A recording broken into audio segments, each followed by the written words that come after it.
Power bill through the roof? At 320 Solar, that power bill will be no more. In fact, about 90% of our customers report lower solar payments than with electricity. That's more power in your pocket. 320 Solar. Power up.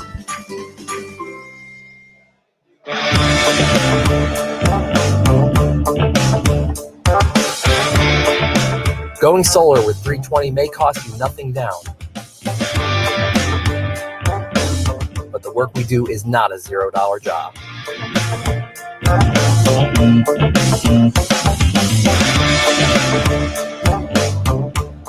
With a 10-year roof penetration warranty and solar panels guaranteed for 25 years, you can have peace of mind knowing we will do the job right every time without question.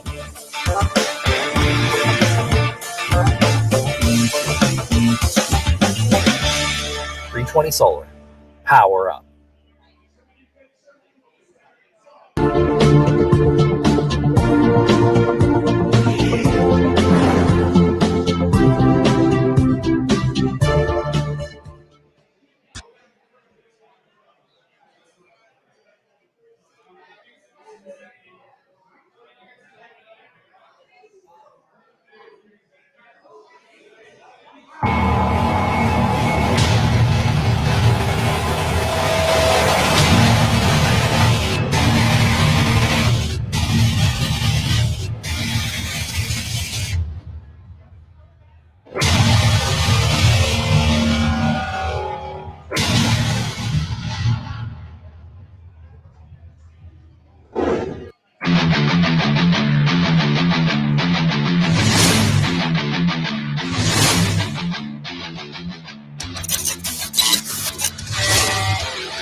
Evolution. Sports Talk Television live here nightly. All Bucs Report. It's the Sports Web. I'm your host, Peter Blake, giving you something to think about on tonight's show.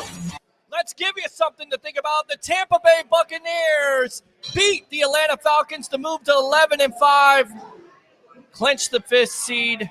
I'm your host, Peter Blake, on the Sports Web, the evolution of Sports Talk Television, live on Bucs Report, live from the Deck Bar and Grill, along with Blake Anthony of Sports Talk 49. And I looked at you and I said, what's the difference between this year and last year? And it's evident. It's evident. And I know we keep on talking about it, quarterback play. Go ahead, let him have it. But Tom Brady, 40 touchdowns. Are you serious? 23 for 38, 391 yards, 4 touchdowns, 1 interception. What interception? Right, which to me wasn't his fault. It was Scotty Miller's fault. But 40 touchdowns and 12 interceptions for a guy that supposedly was washed up, going to a new team, noodle arm, no preseason reps, system quarterback. What else? And the Tampa Bay Buccaneers get it done today. Max Kellerman over the hill. Yes. Yes, so I definitely want to hear from you Bucs fans. What do you think? The Tampa Bay Buccaneers run the table like we talked about here on the Evolution 11-5. Yes, 11-5. All that doom and gloom. Clinch the 5th seed. Of course, we talked about Mike Evans early. We'll get the report on that. Looks like a hyper extended knee. So we'll see how that works out. But the story besides Tom Brady today, Antonio Brown, 2 touchdowns, over 100 receiving yards. Chris Godwin, over 100 receiving yards along with 2 touchdowns. The offensive line did a good job, and they absolutely put the Atlanta Falcons out of their misery. Congratulations to the Falcons. You will be picking top 5, but the Tampa Bay Buccaneers won't be picking top 5. They'll be in the playoffs with the 5th seed. So I want to hear from you. I do not want to hear this today. Because if I hear crickets, I'm going to tell you right now. You're going to do what, Peter? You're going to what? Troll what? I'm going to troll that ass. 727-255-0391. It's 727-255-0391. You got to be happy with this team. Again, going back to Brady's numbers, just a tremendous game.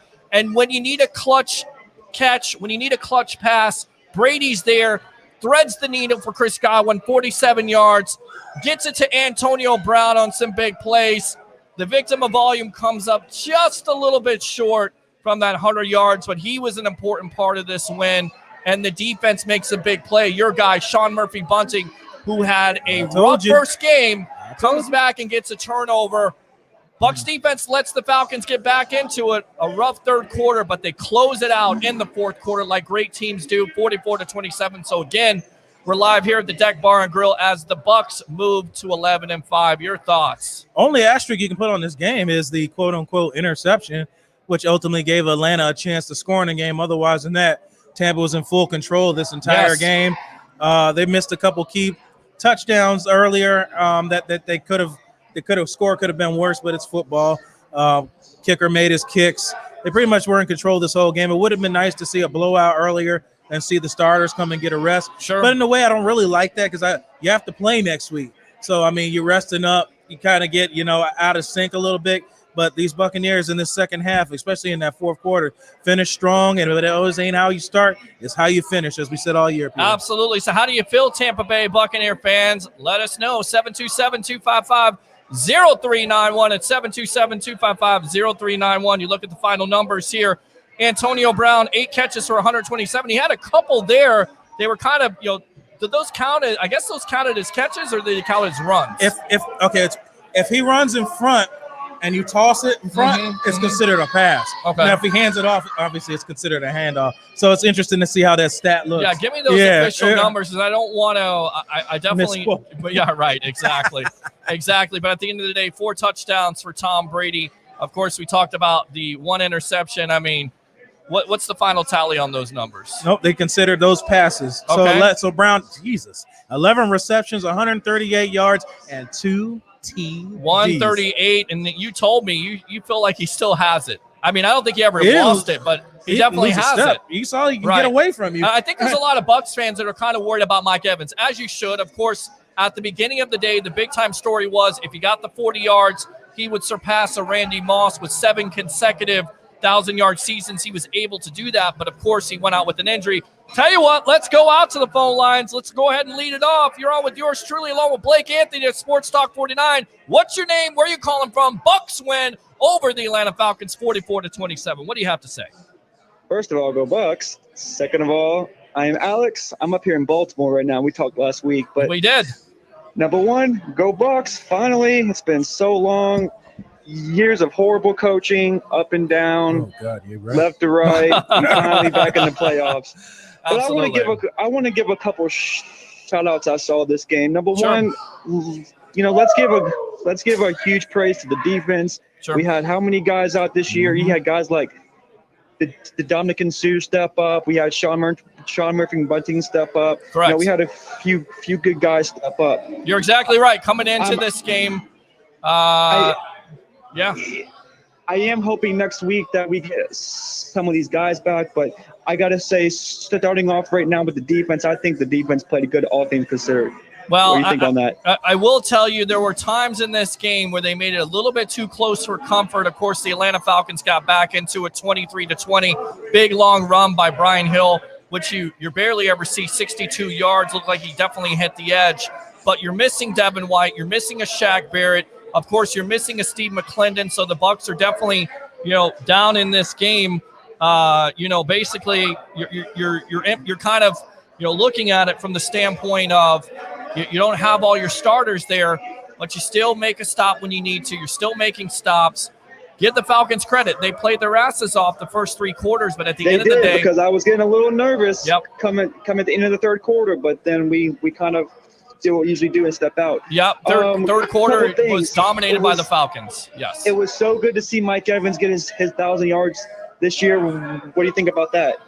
Well, I mean, it's definitely good for him. It's good for the Tampa Bay Buccaneer organization. I agree with Byron Leftwich and people that are saying, after that, you got to take him out. You're looking to win a game. You're looking to get the 5th seed. You're not looking to rest starters. If you were the number 1 seed, it would be totally different, but you're looking to do that. So I don't fault the Tampa Bay Buccaneers for doing it, and you hope that he's going to be healthy. If he has to miss a game, you can see already that you definitely have the plethora, Leo word, of weapons and an Antonio Brown and a Chris Godwin and a Scotty Miller and a Rob Gronkowski and a Cameron Brate, and you got one of the best quarterbacks in the business, if not the greatest quarterback of all time. Definitely showed it this year. 40 touchdowns, 12 interceptions. So if you miss Mike Evans for a week, I think this offense will be okay.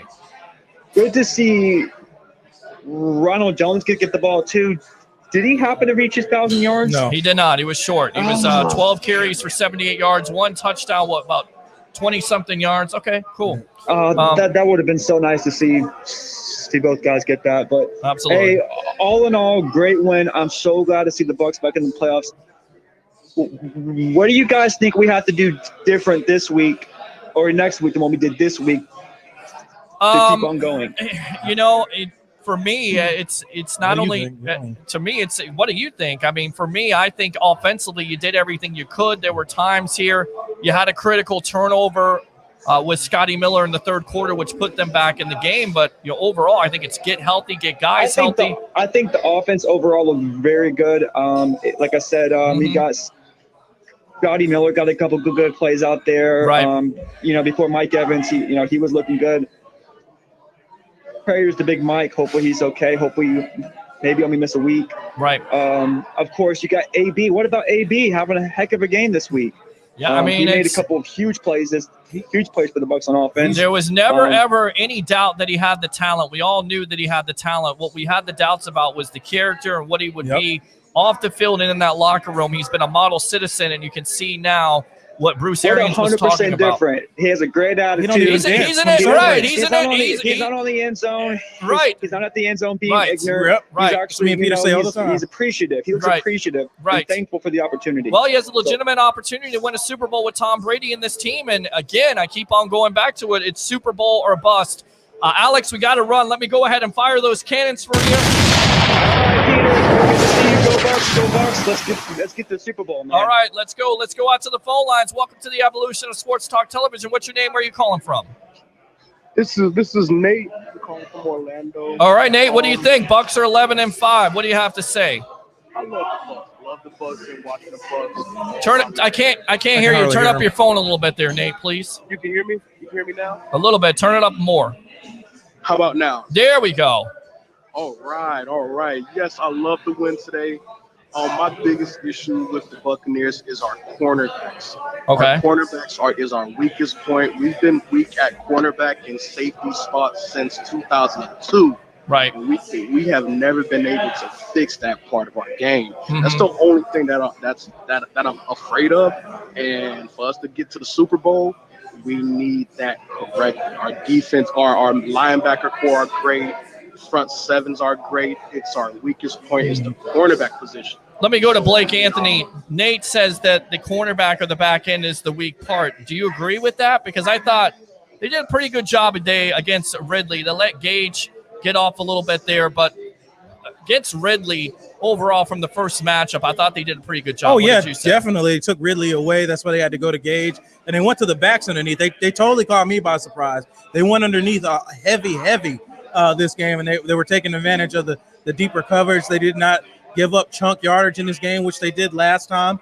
But I see your point. There was an issue the last time they played, but you saw a difference from last game to this game as far as chunk yardage is concerned. Right, exactly.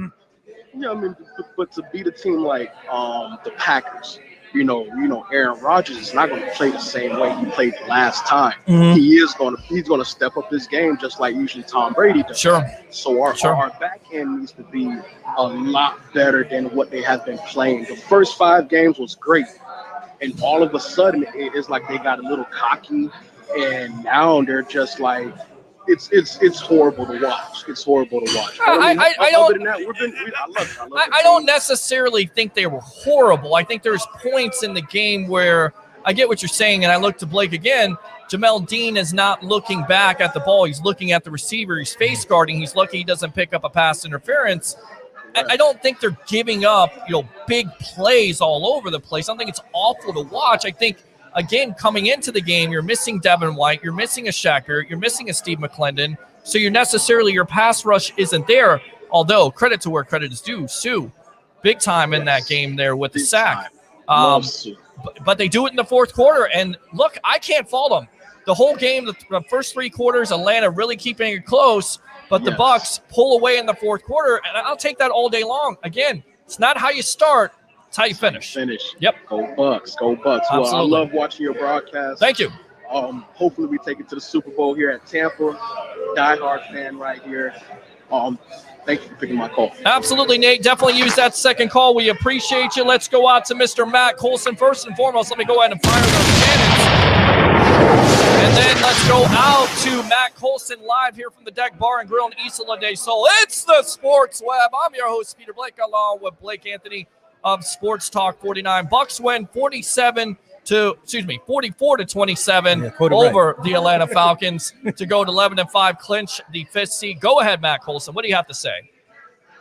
We got a 40-some-odd-year-old quarterback doing 40-some-odd touchdown passes, and he didn't throw 30 interceptions. You see how that math works? Well, we talked about it, and you're exactly right. You talked about the turnover differential. You only had, 17 turnovers this year from a whopping how many turnovers you had last year? 47 or 46? Yep. 46 turnovers. 30 of them were interceptions. Right. So, I mean, it's a big difference. It is. And I don't mean to keep on going back to it, but you kind of appreciate it, don't you, Matt Colson? I mean, 40 touchdowns, 12 interceptions. Well, by the way, that interception should have not been on Brady. They need to change that rule. They need to change that rule. It's a bad rule. It's a real bad rule. But go ahead, Matt. Well, I have to be honest with you. I didn't expect this to happen quite as quick as it did. I'm happy about it. I'm a little bit concerned because Negative Nelly told you last Sunday, you got to pull Evans after he gets 1,000 yards or he'll get hurt. Well, and I hope his knee is fine. Let's go ahead and talk about that. Let's go ahead and talk about that just a little bit. Yeah, and we didn't really get on it the pregame show, but they had an Outback Bowl yesterday, so you kind of wonder if the field conditions weren't necessarily the best, and then on top of it, it rained. But look, injuries happen in the NFL. It's not for long. Yeah, they do. Right? So you're playing for the 5th seed. So you're damned if you do, you're damned if you don't, in my opinion. And at that juncture, he's your best player. You want to go to him. I feel like they made the right decision. They didn't know he was going to get hurt. So as non-contact, right. How could you really know that was even going to happen? Right. Yeah, that was just a bad cleat. Yeah. AB came in and filled the shoes without a step missing.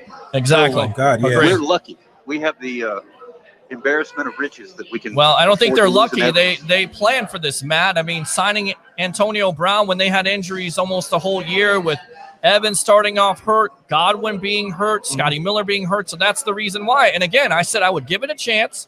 Wasn't the best Antonio Brown fan. And you weren't. But he's absolutely proven everybody wrong, including myself, and I'm happy for him. I'm happy because look, he's not acting. He's not acting like not one sense of it. Not one sense of it. It's amazing, the Brady effect. We'll just say that. He's staying in his house too. Right.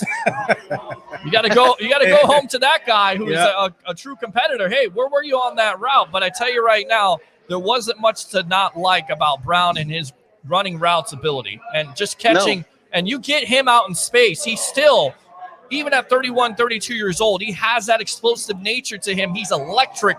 He'll make a corner pay if you don't tackle him. And the breakaway speed. Yep. Yeah. Yeah, that's what I noticed. I didn't realize he was that quick. Oh, yeah. The dude was moving, man. Well, there's a reason why he's one of the top receivers in this generation, period. I mean, and look at the numbers. I'm not making that up. He's right up there with Mike Evans. So. Yeah, and I was real happy. So we got 11 wins, which is what I said in the preseason. Right. You told me I needed to guess. So of course. I said 10, and then we got drunk, and I said 11. Okay. So I picked that one right. Absolutely. Now I just want to win the tournament. But wouldn't it be funny? Tournament. Wouldn't it be funny if it ended up? It probably won't. But if we ended up having to play the Browns. Well, I tell you right now, congratulations to the Cleveland Browns. Well, I know your boy Baker Mayfield today. Big win for the Cleveland Browns. I love the Browns fans out there. But they got it done. You beat a Pittsburgh Steelers team that really doesn't have anything to play for, but that's not taking away from the Browns. The Browns had everything to play for. They get it done. Congratulations to them. The Dolphins lost today to the Bills. It looks like the Ravens won today against the Bengals. Thanks a lot, Cincinnati, for showing up. So, those are your playoff entries there, and then all eyes fall on Sunday Night Football tonight, the Eagles versus the Washington Football Team. It's a battle. And I believe the Giants won their game versus the Cowboys. Yes, so if the Washington Football Team falters, you're going to have a rematch with the New York Giants. If they win, we play Washington, though, right? If the Washington Football Team wins, yes, correct. Well, whoever the winner of the NFC East. Correct. Yeah, I'm wanting the Redskins more than I want to mess around. I'm with you on that. Right, I agree with you on that. I'm with you. I agree with you on that. I think the Giants, showed everybody that, coaching definitely pays off. And tough defensively. They're tough defensively. They were tough against the Bucs in that first matchup. So I like to see the Washington football team. But good for the Giants, good for the Browns out there, good for the Ravens. Happy for Browns fans, I really am. And Buffalo Bills, man, just putting it on a lot of teams. I mean, a lot of people didn't expect that today. They were supposedly resting starters. They must have been arresting the Miami Dolphins starters because that was a joke. Absolutely. Yeah, Would you say thanks for showing up? Yeah, thanks for showing up. Appreciate you, Miami Dolphins. Hey, look, they're going to be back next year, but Flores has done a fine job with that roster. Right, absolutely. What else, Matt? I don't know how this works because I heard him talking about it on the Fox pregame show Okay. about certain players having COVID out this week Sure. and could miss Saturday because of when they went on the COVID list. So how does it, if we play Saturday, if we have a chance to, I don't know what that's. So here's the thing: if the Washington football team plays on Sunday night, I'm thinking the NFL will not schedule Washington and Tampa on Saturday. They'll give them the Sunday, and it may be a prime time game, possibly at 8:00. So I'm thinking the Bucs may have got a break. Who knows about Devin White? A lot of people talking about that. You would have no practice. They would have to fly him in separately. Right. I mean, what do you know about the situation with Devin White? I know he's the only one that in that situation tested positive. That we know of. Yeah, that we know Right. of. Barrett came into contact. Yep. So that's why his wife put that out there. He came into contact. He didn't test positive, but there's a chance he can miss that game. But again, that's why I would rather play Washington, as that would be the game you would want to miss.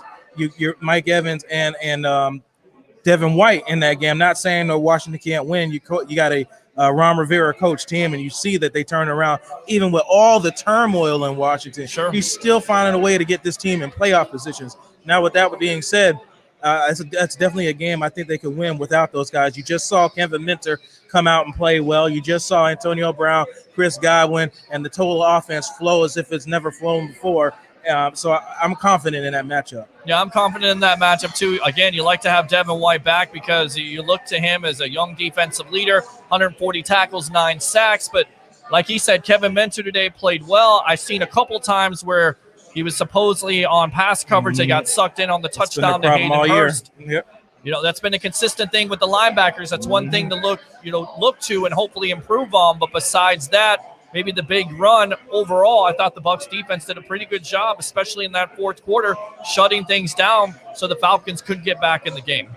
Yeah, when it was time to buck it up, they tightened up the script. They did. Back at them. They did, absolutely. That was impressive. I was getting a little worried there. Right, absolutely, Matt. All right, anything else, buddy?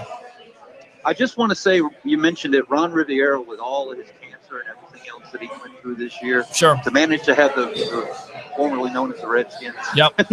in the playoffs, I'm just impressed. He should have something to do with Coach of the Year.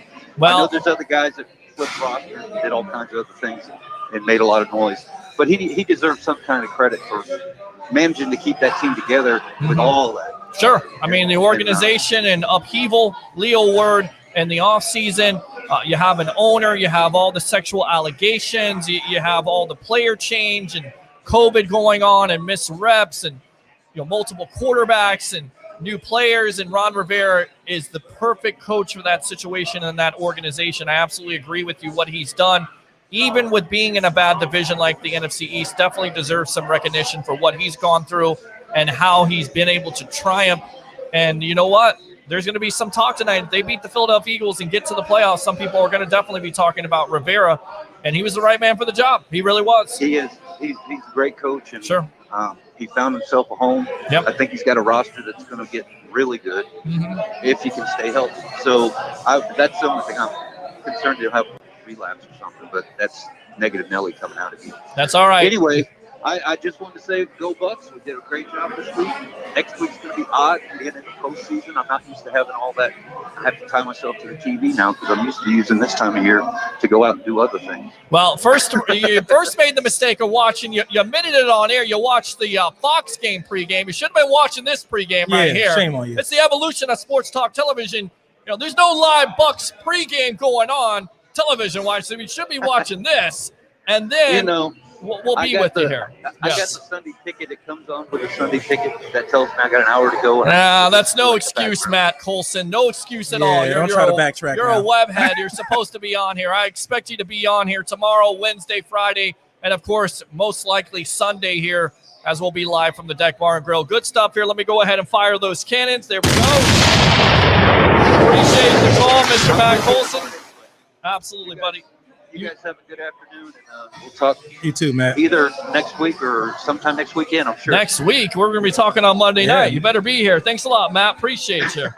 All right, guys. Bye. I get what I want. Look, I don't have any days off. Not really. Not with the Bucs thing going on right now as they defeat the Atlanta Falcons 44-27 to go to 11-5, clinch the 5th seed. I'm your host, Peter Blake, along with Mr. Blake Anthony. Let's go back out to the webheads, or go out to the webheads. LFG playoffs, absolutely. Cornell says, go Bucs, we back. Good game, Bucs, says Jameson. Cornell, Mike Evans. We'll see. Sloppy second half, but thank you, Bucs. It was sloppy in that third quarter. 10 points given up, completely dominated by the Falcons. You have to say that, right, Yeah, Blake? they pretty much owned the whole third quarter. Yeah. You got a phone call coming in? We do. Thank you very much. I appreciate it. Let's go back out to the phone lines. Welcome to the Evolution. You're on with yours truly, along with Blake Anthony at Sports Talk 49. What's your name? Where are you calling from? Hey, my name is Michael Johnson, calling from New Orleans, Louisiana. What's going on, Michael? One of my favorite new webheads here. What do you have to say? Bucs beat the Atlanta Falcons 44-27 to go to 11-5. Got to be happy with this, right? Oh, I'm tremendously happy about the win, but we still got to talk about the situation with Mike Evans. Like, I don't want to talk about it, but yes, he's hurt, but I don't know how long he's hurt for. They say it's not a torn ACL, so he possibly can come back for a wild card game, so I'm not sure how it works. So, well, we'll see, but I tell you right now, what you got to be happy about is the fact of who steps up. And Antonio Brown, a Chris Godwin steps up. Right. Yep. Rob Gronkowski stepped up in this game. Big time catches. So, and I like the play calling. I like how they kept on. Look, if the Falcons are going to give you all that space and they're going to play off on you, take it. Go those quick screens with Antonio Brown. He can make it happen. And again, we talk about it. Get those guys in space, especially a Chris Godwin or Antonio Brown. You get a Brown in space, good luck. That's all I have to say. Good luck. I would love if the offense can use like Tyler Johnson and Scotty Miller more to like step up. If Mike Evans is not going to be able to play next week, I would love to see like Scotty Miller and Tyler Johnson get more reps in offense. No, I agree. Scotty Miller, that's what I said. If Mike Evans happens to miss this game, and you would assume, I know you're not a doctor, but you have this injury before, you would assume that Evans could possibly miss this game. He could play or miss it. It all depends on how. It's going to really be up to him. I don't think he tore anything. Like Harry said earlier, if it's just a sprain, sprains hurt worse than an actual tear. Yep. So, like I said, we're not doctors. We'll find out tomorrow. I'm sure it'll come out as soon as they get the MRI back. But if it's just a hyperextension with some swelling, he could play. It all depends on his play. You just wrap the knee and you ice it. Yeah, that's it. I mean, so we'll see the extent of it. We'll hear in the next couple of days, and we'll keep you abreast of the situation live here on Bucs Report. What else, Michael? I was very impressed by the defense in this game, too. They wasn't giving up much as big plays except for that last run. I think that running back had like 68-yard run. That was a good audible. How good they was on defense. I wanted to see more pressure to like Matt Ryan and get more sacks against Matt Ryan, but overall, I think they did pretty decent. Well, I mean, considering you're missing Shaq Barrett, you're missing a Devin White and a Steve McClendon, I think you have to be pretty satisfied. You'd like more pressure on Matt Ryan, but again, give credit to where credit is due. The Atlanta Falcons have no business trying to play. They could have laid down, but they're basically playing for pride. They're playing to be a spoiler, and they're playing for possibly Raheem Morris to get a job in the NFL. True. And they played him very well 3 quarters, but when the Bucs had the opportunity to put the game out, they put the game out, and that's what you want to see, that killer instinct, which is what you didn't see last year. When you kept a team hanging around, when you're missing extra points and you're having turnovers, this Bucs team was able to overcome that initial surge by the Atlanta Falcons in the third quarter, and that's what you take out of it, the difference between a 7-9 football team and an 11-5 football team. Big time difference. 7-5 sounds good, man. Doesn't it? And I really like what I saw from Kevin Mentor, though. He had some pretty mistakes, but I think he did decent, well filling into that role that Devin White was there. I was liking what he was doing too. Yeah. He's a good player. I like him. Absolutely. Definitely. We talked about Mentor. He's a veteran. He's been in this league for a long time. He knows Coach Todd Bowles' system. Yep. I think, there were a couple mistakes here and there, but overall, I thought he was pretty solid today. What did you think? Yeah, Kevin Mentor, he came from Arizona, already in a Bowles area system. Came over, I said in the pregame, that's a guy I'm not worried about. I said, Kevin Mentor, he's an LSU Tiger, former LSU Tiger. He already had great communication and feel with Devin White and many of the others here. Sure. If you remember back Devin White's rookie season when he had to play against the Panthers, he had an interception that game, which got nullified. I believe it was by a penalty, a pre-snap penalty, I believe. Sure. So he's showing he can cover, and he's a damn good blitzer. Yeah. He disguises it very well. Just didn't get home this time, but Mentor has to play. I'm not worried. It's the only thing you're losing is the top end speed, but otherwise than that, speed and athleticism. yeah. Otherwise than that, you're getting a quality guy to step right in. Like you said, we're blessed to have depth at that spot. That's it. You got depth at that spot, and that's exactly what the Bucs have. What else, Michael? Now, I believe since the Cowboys lost, we either going to play Washington or New York. Correct. I feel like against them two teams, we match up better against them because I was very afraid of going against Cowboys offense because they have a lot of offense. They got Ezekiel Elliott, Amari Cooper, CD Lamb. Cowboys are not a good defense. They're not a good defense. They're garbage defense. They didn't show up today. They didn't do enough against the Giants team. Look, at the end of the day, was sputtering, but they pull out a win. So New York Giants win. That's the right score, right? Giants win that game? Yeah, Giants won. They pulled it out. Dallas threw a pick at the end of the game, and that was it. There you go. Turnovers are a killer. We all Bucs fans know all about that last year. I don't know how many times your face turned red last year. Enough, man. Enough of the turnovers. So good stuff, Michael. Appreciate the time here. Thanks a lot for calling the Sports Web, the evolution of sports talk television. All right, boss? Thank you, guys. All right, let me go ahead and fire those cannons for him. He killed it. We got a special guest in the lobby, but I want to read these comments. I don't want to neglect these guys, and then we'll get to him. I believe it's Alex Bucs UK. So we'll get the UK perspective here on the Sports Web as the Bucs go to 11-5. They defeat the Atlanta Falcons 44-27. All right, let's see here. Why is TB12 so conscientious of not losing a guard when he takes a knee? You think he wants to protect his stats, or you think it's more of a principle thing? Anyone else notice that? No, he's scared to take a knee. Yeah, I don't know. I don't understand that. I don't understand that either. I don't think he's nervous about it. Okay. At most, what does he care about rushing yards? I mean, well, I think if there's anything you could pick apart, I would think it would be, and obviously they saw something with Antonio Brown, but I like those carries to go to Ronald Jones, so he at least has an opportunity to get to 1,000. I know you did, but he didn't get it. So, yeah, man. Let's see here. So here we are, Bucs fans, 11-5, and on the right side of the momentum of the playoffs are here. Fire those cannons, Peter, as I shall, right there. Eric says again, great win. Mike, D. White and Shaq will be back. If not, at least D. White and Shaq. LFG, I feel good about this team. Mike says, sloppy second half, but we win. That's the point.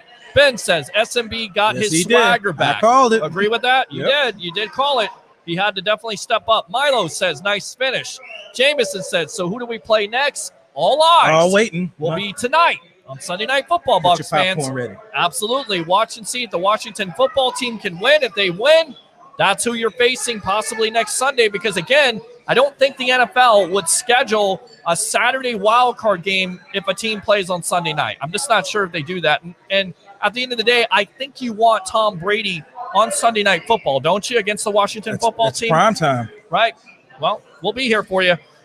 So we'll watch that. And if the Eagles beat the Washington football team, then it's back with the New York Giants going to New York. To get the revenge chance. That's it. Absolutely. Buccaneers are on fire going into the playoffs hot. Absolutely missed D. White and Shaq today, but we got the dub, baby. Absolutely agree with that.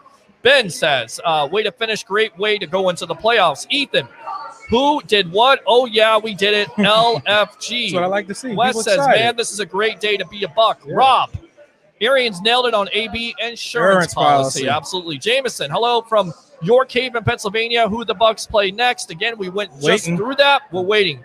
Mike would have had a touchdown if he didn't slip. Please be okay, Mike. But damn, so many weapons feel bad for other teams. Watch out. Here we come. Go Bucs. Ben says AB was lit. Mike says Smoked Yardbird on deck. I like it.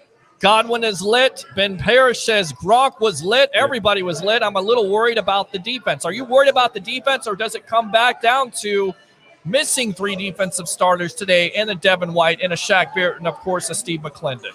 Yeah, that comes down to it. And I don't think these guys were trying to get themselves hurt coming to the playoffs either. I know we all wanted the game to get taken away early so they wouldn't have to been in the situation to play these guys later. But that's football. You don't know what's going to happen.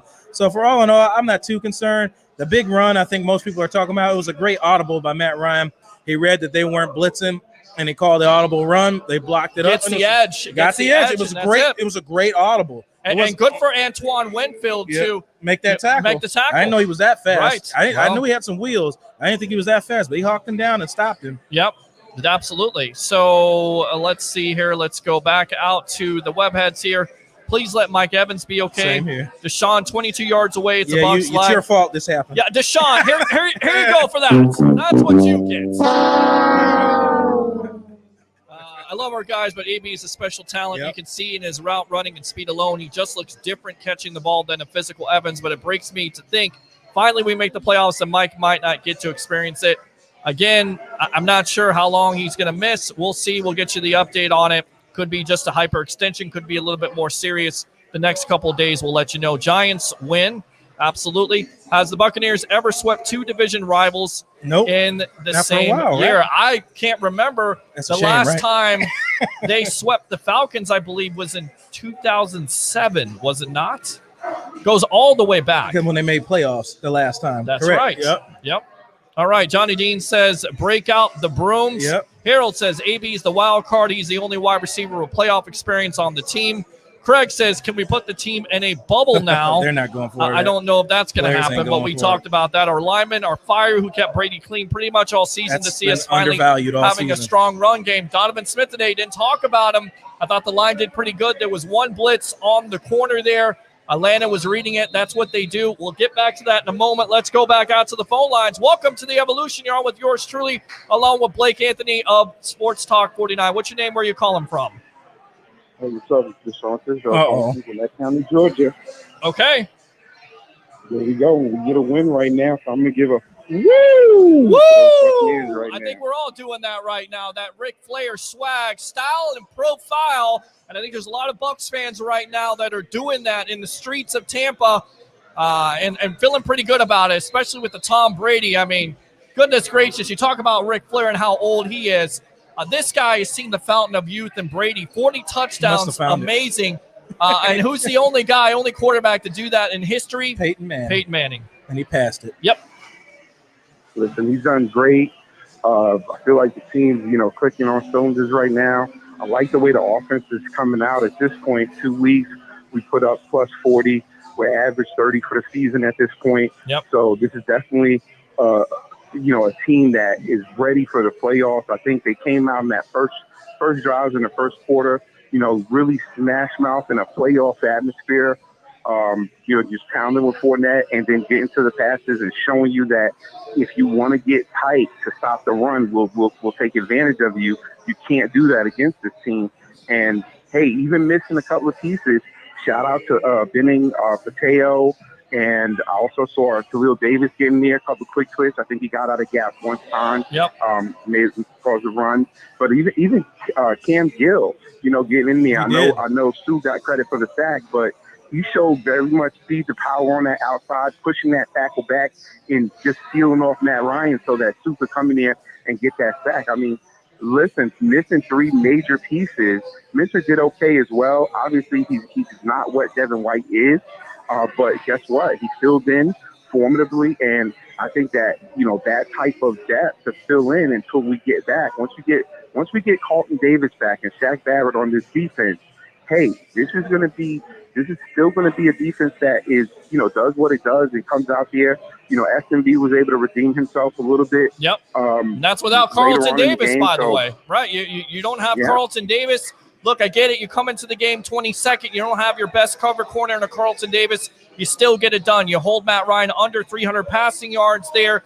You hold Ridley under control, unlike the first matchup. Again, the Falcons made it a game, but give credit to where credit is due. I thought that back end played well, and there were opportunities today Antoine Winfield looked like he took one to the house. It could have been totally different. Of course, it's called back. It's a field goal instead. But I thought Antoine Winfield played very well today and showed you why a lot of people consider him possibly a defensive rookie of the year, because he's a man on the spot all over the place, making plays, very instinctive. You can't teach that. That's great genes. Yep. And that's a guy that's a guy that's definitely watching film and learning how the nuances of the NFL, how to play it. No, you're absolutely right. I mean, team looked great, and I'm going to say, hey, even Mickens came in today on the return game, on a kickoff return, and he had some fire under him. I guess he's happy to be, back at the roster, because he definitely was returning with a whole lot of zeal. I want to say, hey, your guy. I know I kind of put the kibosh on Rojo, and he didn't get it. He couldn't help himself. I know. He couldn't help himself. Right when they came back in, once we get the touchdown, I'm like, okay, there's more than enough time for them to just. That's exactly what Peter was saying. Right. Yards. Right. And then I was like, when I saw them go to AB, I said, he's not going to get this. And then to add insult to injury, he probably will never say it, but they had him out there on the kneel down, and I bet he's like, dude, I could be running for this 1,000 yards. Right, exactly. I mean, I understood. I didn't understand the AB stuff, but they found it. They got a first down. That's all that counts. I know that Ronald Jones would like it, but, missing that last game, most likely he gets it if he doesn't, but it's neither here nor there. It's a win. You're 11-5. You're clinching the 5th spot. I mean, how do you feel about that, Deshaun? Of course, we're talking to Deshaun Tisdale, who's going to have a show here Thursday nights at 8 o'clock. The 411. Definitely catch it live on Bucs Report. We're going to get you out of here, but really quick, give me some final thoughts on how's it feel for the Bucs to be 11-5 with that 5th seed. Hey, awesome. I know every Tampa Bay fan is just so livid and happy about this 11-5 season right now. I know we said, hey, we wanted to rest people. We don't want to get injuries. But listen, 11-5 just sits really well. DA said he wanted to get that 11-5. That's going to mean something later on for us down the road. And we didn't want to wait. I feel like he did not want to wait on whether the Rams game was going to go our favor or anybody else for us to seal up the 5 seed. We needed to control our own destiny, and that's what this team did. And going into the playoffs, where your head coach says, no, we're not sitting guys out like we've already accomplished what we want to accomplish. We're going to go out here and we're going to set the pace. That's going to permeate over the whole locker room, and everybody's going to be playing with that feeling, and that's what's going to be coming into the playoffs. I'm so happy, ready for next week. And by the way, Murray's out anyway. Yep, you're exactly. Murray's for Arizona. Out of the game. Wow. Arizona is out of the game at this point, and they're playing 2 backups. I mean, it's just crazy how that's going right now with that game. So we'll keep you abreast of that situation. Good stuff there, Deshaun. Again, go ahead and promote your show. Thursday nights, 8 o'clock. Hey. What's it called again?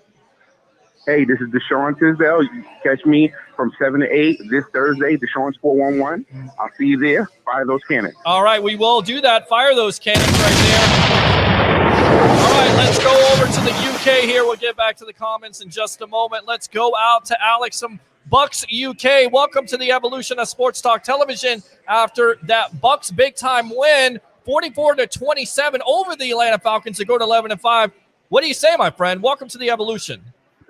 Well, first of all, hi Peter, hi Blake. Pleasure to be on. That was fantastic. All apart from one quarter, I thought we were just fantastic on both sides of the ball. Tom Brady looked as good as ever. I think he's at 40 touchdowns this season. He's now got as well, which is the most he's had since I think it was 2007 season for New England.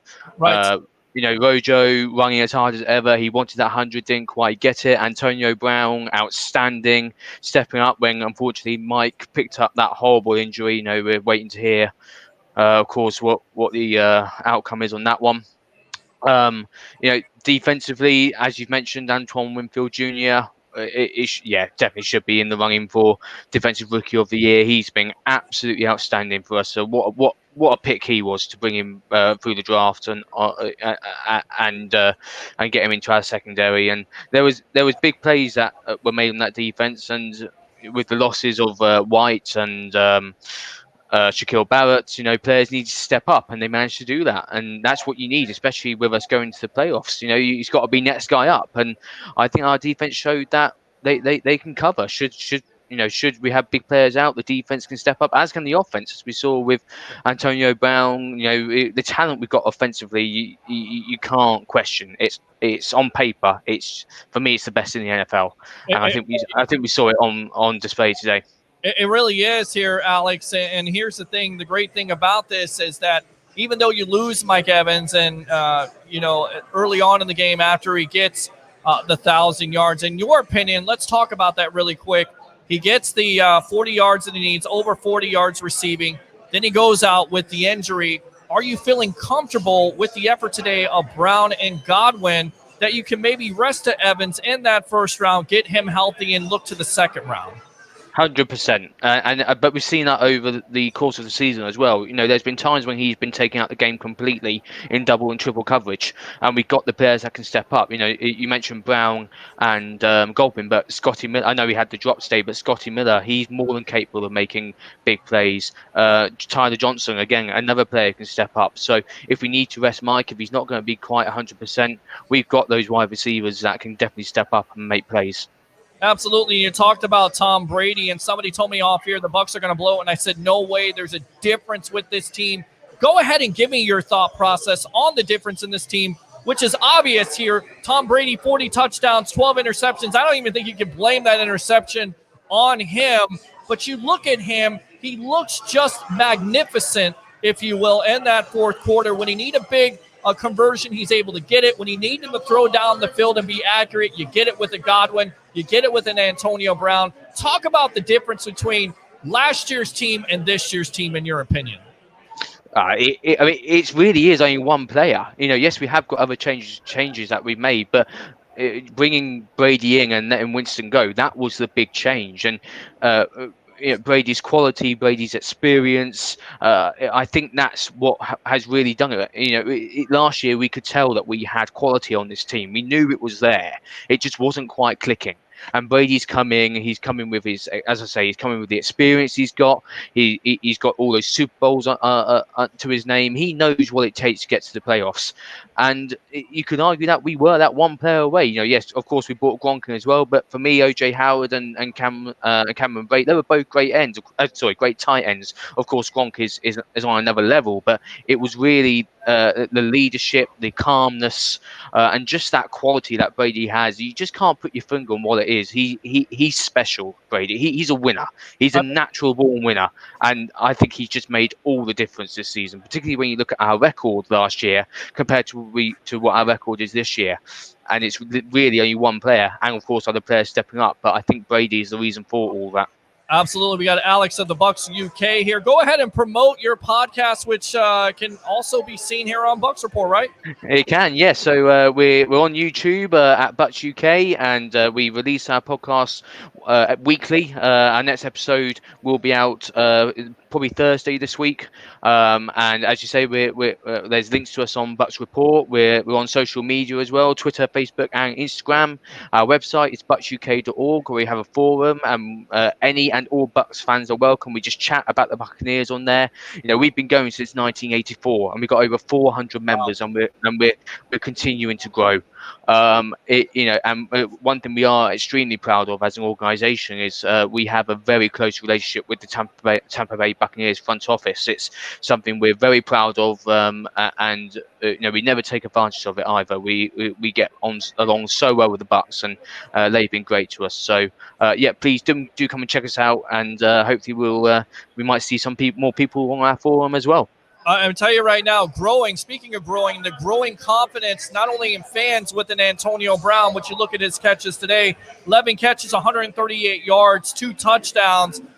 When he got picked up, what were your thoughts on it? Did you think it was going to work out? Did you have some doubts? And then talk about Chris Godwin and how important he is to this offense, especially once again missing a Mike Evans. Well, in terms of Antonio Brown, his on-the-field abilities was something that I was never concerned of, and when we signed him, in terms of on the field, I was absolutely thrilled, as were we all here at Bucs UK. Of course, the big concern was, off the field, can he keep himself out of trouble? And Bruce Arians came out and said he's on, one strike deal here. At the moment something goes wrong, he's out, and he's clearly kept himself on the right line off the field, and he's looking. For me, I think he's looking like the Antonio Brown who was at Pittsburgh. The way he played tonight, that was just sensational, Hayward, tonight. And you mentioned Chris Godwin as well. Look, after last season, we all knew how good Chris Godwin is. He is. I can't think of a word to describe how good Chris Godwin is, and he's still young as well. He's still got a lot of time left in the NFL, and the fact that he can also step up and make those plays. 2 touchdowns for him tonight as well. It's just outstanding. Both fantastic receivers, and I think we're very lucky to have them at Tampa Bay. All right, we're live here at the Deck Bar and Grill, of course, in Isla del Sol. It's the Sports Web live on Bucs Report after the Bucs go to 11-5, clinch that 5th seed after disposing of the Atlanta Falcons 44-27. I'm your host, Peter Blake, along with Blake Anthony of Sports Talk 49. We got Alex of the Bucs UK. What were some other things that you'd like to see in this game, or some things that you believe the Bucs should be concerned about going into this first-round wild card weekend? Well, I was listening while you were waiting to bring me in. I heard Sean Murphy Bunting mentioned, and it was great to see him step up and make some big plays, particularly as he had a bit of a barren run, shall we say. He was struggling a little bit previously, and he really came in and made some great plays. So that was awesome to see. It was good to see Rojo back as well after being on the COVID reserve. He was running hard, and I really wanted him to get those hundreds. The thousands. It's a shame it didn't quite happen, but he's looking good. I think he's going to be ready to go for the playoffs. In terms of concerns for me, and it's been a concern all season, it's our secondary. I'm just worried that's where we're going to get found out. I look at when we played New Orleans, when we played Kansas, all Breeze and Mahomes did is took advantage of the secondary and the zone coverage. Actually, that's another big thing. We can't be zone coverage. Every time we play man, we look great, and we're stopping those plays. The moment we switch to zone, it's a big problem. So for me, that's the main concern. The passing defense, that secondary. If we can just go back to man, just try and tighten up on that secondary, I think we're going to be looking pretty good. All right, good stuff. Once again, go ahead and promote your podcast. That's once again can be seen here on Bucs Report, Alex. Thank you. Yeah, no, absolutely. It's so we've got our YouTube account, Bucs UK. We release our podcast once a week. We have a selection of hosts, and we get members involved as well. As I said, we've got over 400 members, and we just discuss the games that just previously happened and games upcoming. So of course we'll be looking at the Atlanta game on this week episode, and then when we know who we're playing in the wildcard game, we'll be discussing that team as well. We've got our social media accounts too, Twitter, Facebook and Instagram, so please come find us on there. And our forum on our website, bucsuk.org, where we just talk all things Bucs. We don't just have UK Bucs fans on there. We do have Bucs fans from all over the world. So if you want to come and say hi, please come and see us on there. And as you say, our podcast can be found on Bucs Report as well. And big thank you to you guys at Bucs Report for partnering with us and sponsoring us. It's promoting. Apologies, one word there. It's absolutely fantastic. So thank you for that. Absolutely, love promoting it and love having you on. So definitely don't be a stranger on the evolution of sports talk television worldwide here on Bucs Report. Blake Anthony, UK. Awesome. There you go, Alex. Come say hi. Yeah, absolutely. Thanks a lot for your time here. Thank you, Peter. Thank you, Blake. Thanks for having me. All the best. Right, absolutely. There you go. Good stuff there. So let's go back out to the web heads here, read some of these comments. And again, open phone line, 727-255-0391. It's 727-255-0391. I kind of hear this right now.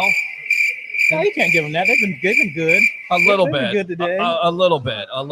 Not enough there. All right, so let's see. So the linemen, 11-5, let's go. Roger Shue says, no Evans, no Super Bowl. And this is what I think for you, Mr. Trollbag. This is what you get right there. At least he's consistent. Huh? At least, Roger, she was consistent. Well, he's a Bears fan too, so you know. All right, let's go up to Jacob Charnow of the Hard Count Football Podcast. Welcome to the evolution of sports talk television after that Bucs big victory over the Atlanta Falcons, 44-27. What do you have to say, my friend? Yeah, not much. What's up, Peter? What's up, Blake? How you guys What's going doing? on? That was a great win today. That was really fun to watch for the Bucs. Yes. And, my question, first, I loved basically everything I saw. I mean, everyone expects this team to have a perfect 4 quarters. That's not going to happen. Atlanta has had a high-powered offense for, let's say, 3 quarters of this season. You can't blame them. It was a matter of time before, they started catching heat a little bit, and it was nice that the Bucs, put an end to that fire pretty quickly after that 3rd quarter. But I mean, my question for you is, I'm looking forward at the wild card round, right? Right. And I'm thinking, I really do think Washington's going to win tonight. And I do too. I think Washington is, they're being not, I hate to say that they're overlooked because they're certainly not a great playoff team, right? Right. But there is a lot of experience all over that team, right? Ron Rivera, Alex Smith has playoff experience. A lot of these guys have a lot of playoff experience, right? Coordinators and coaches. Sure. Are you worried at all, about the amount? I mean, obviously, it's hard to bet against if there's anybody with playoff experience that I want on my team, it's Tom Brady. But are you at all worried about the playoff experience with this Washington football team? Since we all know that, playoff football is a different monster. Sure. I mean, look at some of these teams that have gone on crazy runs. I don't know if I'm worried about the experience. I get the Alex Smith and Ron Rivera, but look, Smith hasn't been healthy all year long. There's no indication if he's going to be healthy or not. We'll see if he plays tonight. With that being said, my biggest concern about the Washington football team here, Jacob, is the fact of that defense, namely that defensive line, and it goes on Chase Young. That matchup versus Donovan Smith, I think, will be very difficult. We saw this year how Tom Brady, when he gets pressure in his face, struggles. So that would be my only concern, especially that front 4, front 7 type of deal with the Washington football team. Offensively, do they have some weapons? Absolutely. A Terry McLaurin on the outside. Most likely you'll have Carlton Davis back, so you would think you would lock him down. And then you also have the talented rookie Anna Gibson at the running back situation. If he's healthy, definitely formidable. Am I concerned about the offense? No, I'm more concerned about the defense, and I'm concerned about the playing conditions. But again, you have Tom Brady. You have that experience factor where he's been able to play in those cold weather games. And then on top of it, if you make a commitment to the running game, which you saw today later on in that game, which really charged them up, I think the Bucs are unstoppable. I do.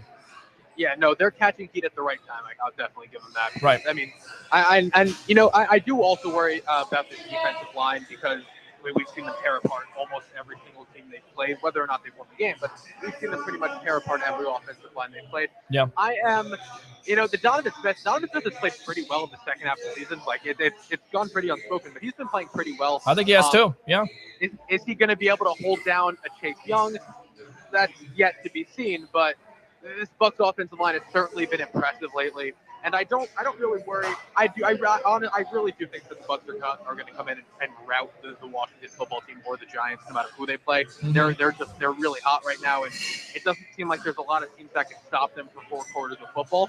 So I like their chances, and I just wanted to get your thoughts on that because I was having a few conversations with people. Maybe a few people brought up that point of the playoff experience going on in Washington, and I thought about it, and I wanted to get your thoughts on it because obviously, you smart guys. Absolutely, you're a smart guy. This is the 16-year-old prodigy who does a show here on Tuesday nights live on Bucs Report. What time is that show? That's at 7 p.m. Eastern.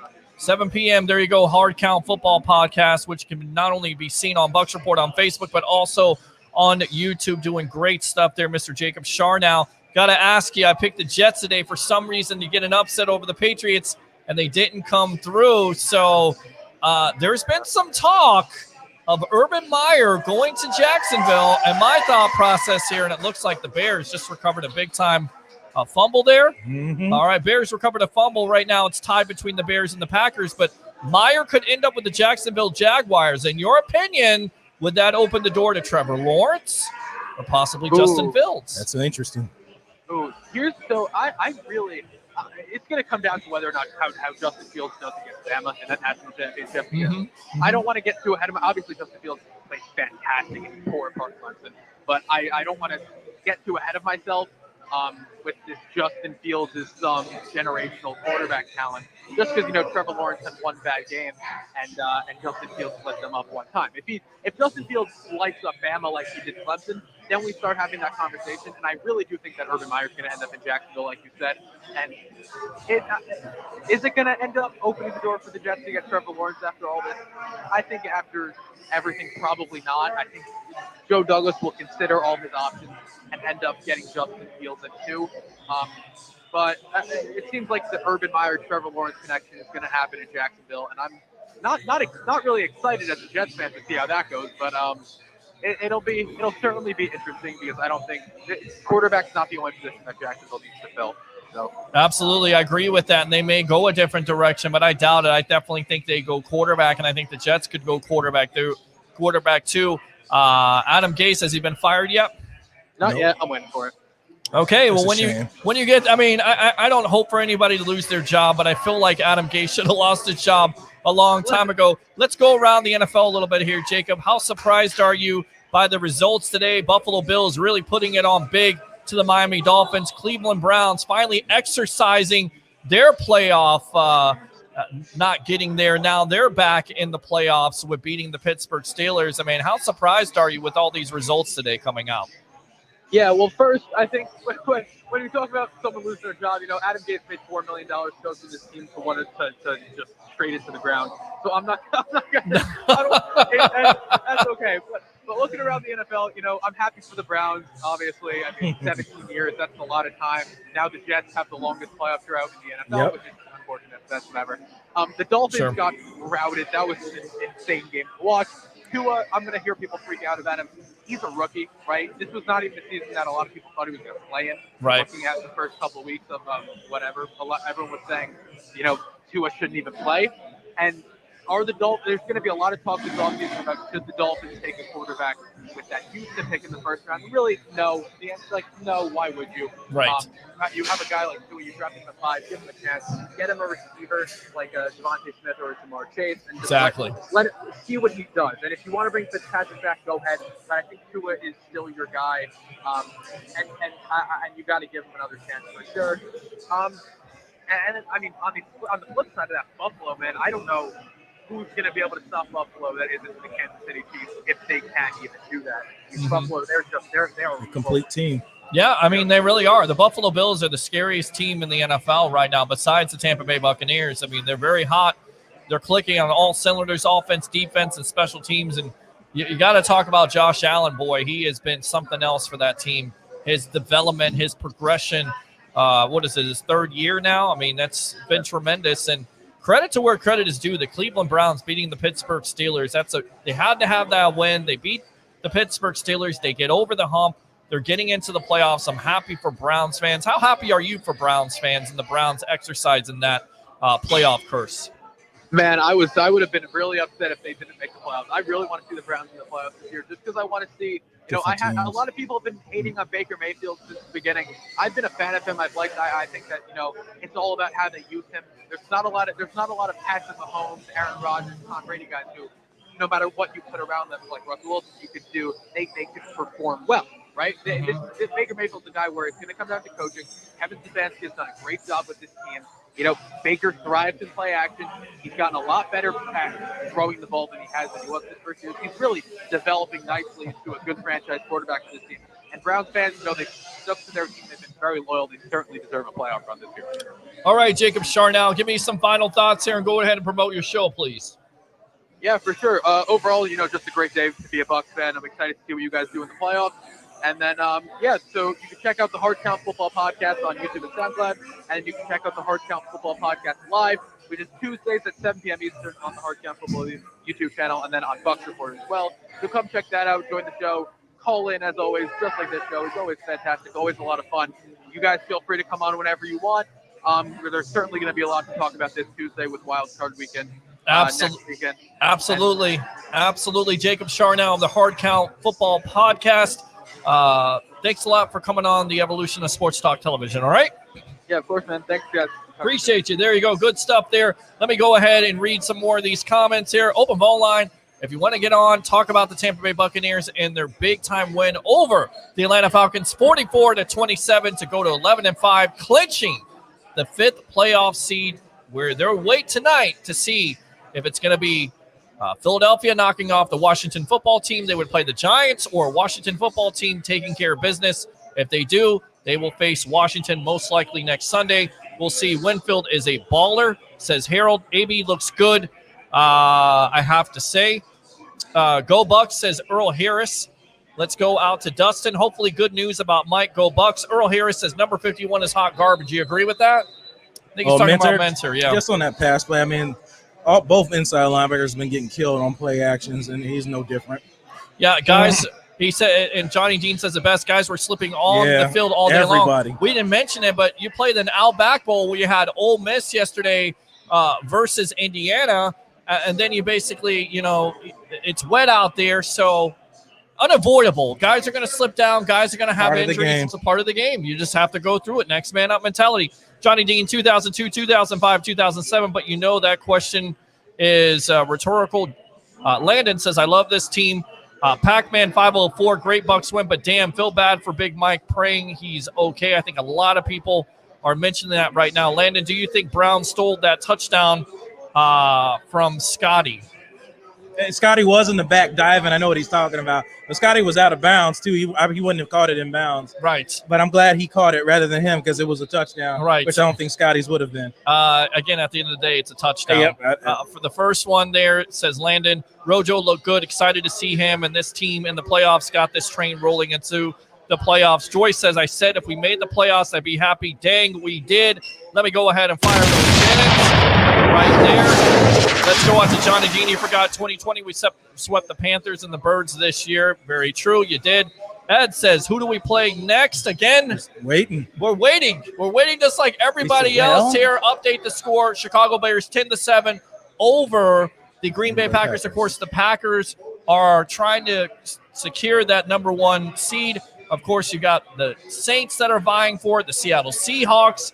So much to be decided still. And then, of course, who will the Tampa Bay Buccaneers play next Saturday or Sunday? Will be the New York Giants or the Washington football team? We'll find out tonight.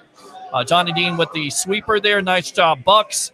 Khalif says, how do you think the secondary played? I mean, I went to you on this again. How do you think the secondary played? I thought they played a lot better than they did in the first matchup. It's a lot of underneath passes, which means the guys deep were covered. That's why they had to go underneath. He took his check downs. Yeah. I would say what didn't do too well was the pass rush, which could have helped and could have gotten more coverage sacks. But you can't have it all. Yeah, guys out. You'd rather not give up. You make Atlanta drive the entire field, eat up a whole bunch of clock, rather than go down and score in 4 plays. So they played well. Yeah. I agree with you, Peter. Yeah, all right, let's go back out to the webheads here. Bucs time 12, James Brady with 43 total touchdowns. Crazy. Fire them cannons as we shall. I mean, honestly, if you think about it, he matched his age, and all these pundits saying he was done, he was washed up. Oh, it's just the Falcons. Oh, it's just the Lions.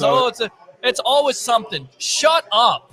Honestly, to the national media that keeps on talking. 11-5. Shut up. 11-5.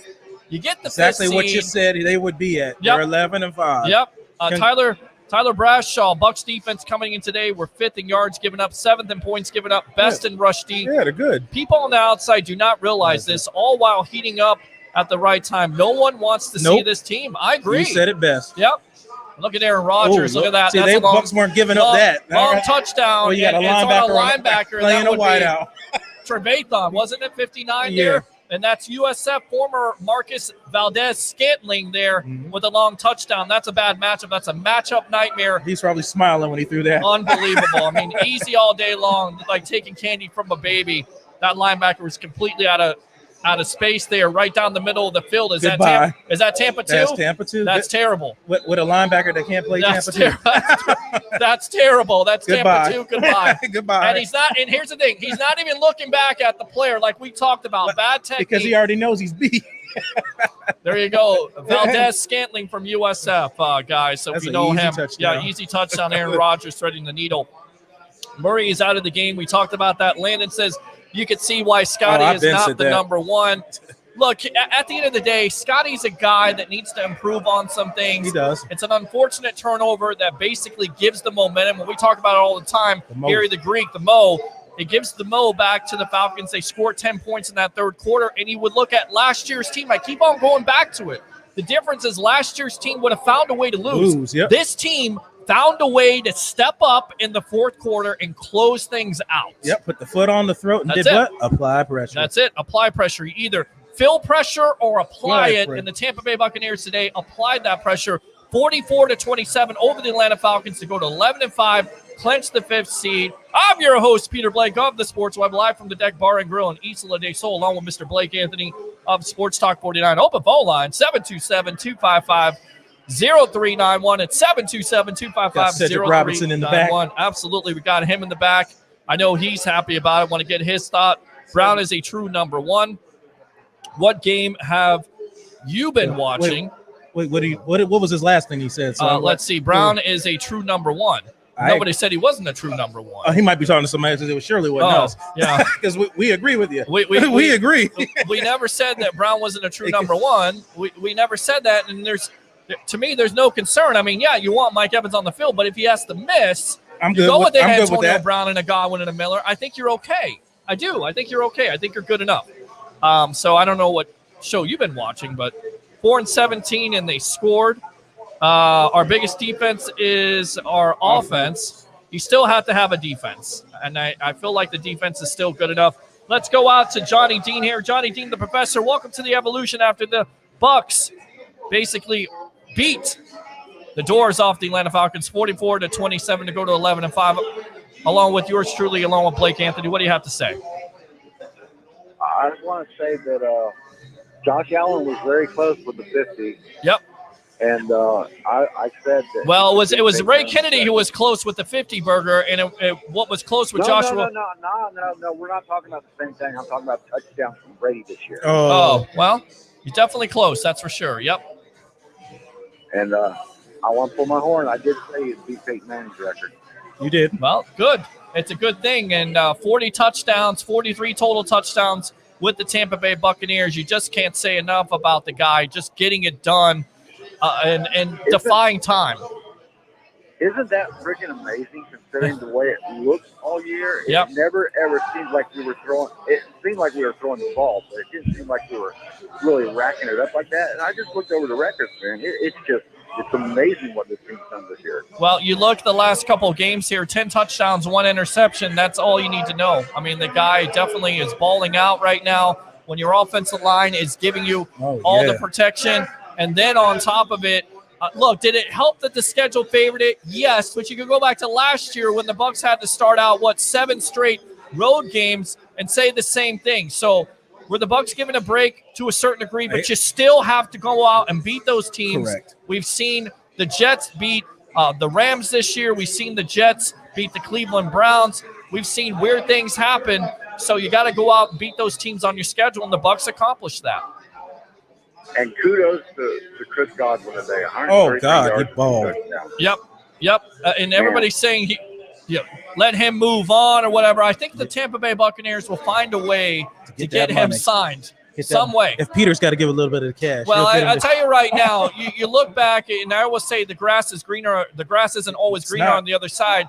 Somebody was talking about him going to the Jets. Ask Rashard Perryman how that's worked out. Who? Yeah, right. Who? Exactly.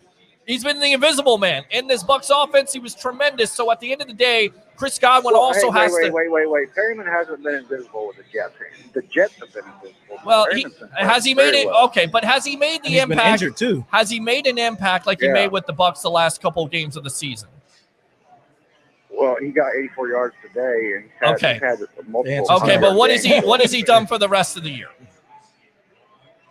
He's their number one receiver. And that's not saying much for a team that has 2 wins. Come on, man. I mean, look, I get it. I understand it, but his whole point was going from a number 3 to a number 1, and he did that. And he got his money, and he played well. So I don't know if he's played well. If he's not interested in, well, he can only play as well as the people throwing the ball to him. Okay, but that's what I'm talking about. Why would you want to leave a situation like the Tampa Bay Buccaneers with the Tom Brady and an offense that basically caters to your strengths? It's money. It's a business move, and Well, he's young enough to do that now, and then move to an older, a more he could do that. Playoff-worthy team in the future if he needs to. You got to make your money when you got your chance. You ask Tom Brady. Ask Tom Brady though how much money he's made. He's taken less money to win championships. At the end of the day, what is it about? Is it about money or is it championships? Ravens fan over I here. see you, the Ravens. We got the Ravens. Come on in if you want to come on in here. Johnny Dean, I tell you what, we got somebody for you. Sports conversation. It is a serious conversation on the evolution of sports talk television. I tell people all the time, welcome to the evolution of the sports web. Go ahead and get into that mic. How's everybody doing tonight? Doing great here. I'm your host, Peter Blake. What's your name, John sir? Hafferman from Annapolis, Maryland. We got a Pittsburgh Steeler fan on the line here, but you're Ravens. I don't. They don't want. First off, Pittsburgh guys. Let me say one thing to you. You know we got nothing but love, because that is the game of the year for us, right?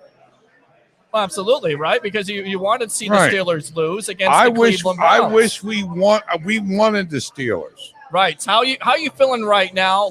Much has been made about this team, and the expectations were high at the beginning of the season. They kind of fell in a little bit of a lull the last couple we had the games. COVID thing, and to be quite honest, I'm not totally sold on the Ravens right now, even though I'm wearing the Lamar Jackson, because you know what? If you look at the schedule over the last 5 games, they played the NFC East. Right, which is a good thing. I'm not, and it makes you look great, but until Lamar wins a playoff game, and he's 0-2, favored both games, San Diego and Tennessee. Mm-hmm. Now, I will tell you one thing. I want Pittsburgh. You want Pittsburgh in the Is playoffs. he still on the line? Johnny Dean, he's still there. He says he wants Pittsburgh. Are you still on the line, dude? Why would you call me a Pittsburgh fan? Well, I didn't say you're a Pittsburgh fan. I said you're a Pittsburgh. You did say he was. I said he's a Pittsburgh guy. He's in Pittsburgh. Okay. All right. So who's your team? The Bucs, the Tampa Bay Buccaneers. All right. Let me tell you about Tampa Bay real quick. Yes. And I'm going to be very honest. They put their defense on the field too much because when they're up 27-0, they're still throwing the ball. You got to be able to control the clock. And with all due respect, you can't put your defense on the field for 40 minutes of the 60 minutes of the game. They're going to get wore out. So if they play somebody like Tennessee or Baltimore or Cleveland who can run the ball, all of a sudden shit's going to – I'm sorry. That's all right. Stuff's going to change. Well, I tell you right now, to that point, with time of possession, this Bucs defense is number 1 in the NFL against the run. So I think that definitely favors the Tampa Bay Buccaneers. And I thought originally at the beginning of the season that the Bucs were going to face the Baltimore Ravens in Tampa, and the Bucs would beat Lamar Jackson and the Ravens because of Tom Brady. Talk about Tom Brady. 40 touchdowns, 12 interceptions. What he's doing right now. I get it, you're a Ravens fan, but you've seen it all too often. I'm a football fan. Amazing, right? I think for 43 years old, he's off the charts. Really? And I'm a Johnny Unitas guy. Johnny Unitas, there you go. We're going to go way back. But with all due respect to Brady, and I'm a Michigan fan, I love him. And what I respect about Brady more was he sat out 3 years in college. Mm-hmm. He didn't start till a senior year. Yeah, it's amazing. How about that? I know, it's amazing. Yeah, and he learned. And he was a 6th or 7th round pick. 6th round pick. Right. 6th round pick. Absolutely. All the quarterbacks that got passed. And that's what pushes his competitive nature. So going into the playoffs here, and Sean, right? Sean, you still there? John, it's John for you, right? Your name is John. John, all right. John, we got Johnny on. So we got John and Johnny here. Johnny's a big We're time having a good Bucs fan. time. Absolutely. Can somebody bring us a tequila? I think you've had a little bit too much here. I thought I was doing good. Well, you're doing great. And All right. Here's the thing. Thanks a lot for coming on the Sports Web. Go like and follow us on Facebook. Bucs Report. Go follow us there. Absolutely. You feel confident with Lamar Jackson going into the playoffs? No, I don't. You don't? No, I don't. He's 0-2. Okay. He's lost to San Diego. Is he going to get it done this year? You know what? I think Tennessee's a bad matchup for them. Okay. I would rather have Pittsburgh or Cleveland. Right. First off, they should have beat Pittsburgh twice. First time, interception for a touchdown, fumble on the 5. Right. The second time, the COVID thing, which 20 players out. Right. They beat Cleveland twice. The only, I really think. Well, first off, Kansas City's really hard to. They're difficult. I mean, you got Patrick Mahomes, difficult. who most likely is going to be the MVP, if not this guy right here, and Aaron Rodgers. I'm looking at him right now. In your opinion, let me ask you this. We talk about MVP quarterbacks. The way that Tom Brady has played this year, do you think he should get more consideration for an MVP? I think you got to go Mahomes. You know what? The kid's off the chart. Okay.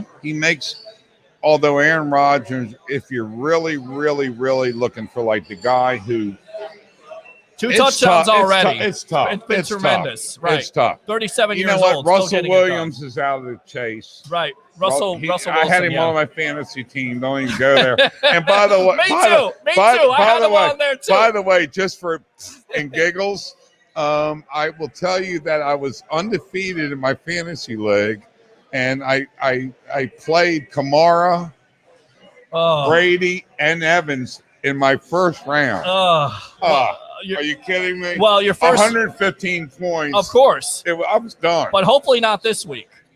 No, I didn't care. I didn't care this week. I think, but I did start Madison, and I did start Antonio Brown today. Well, you did good with Antonio Brown. And Madison are like 20-something. You've been a Ravens fan for how long?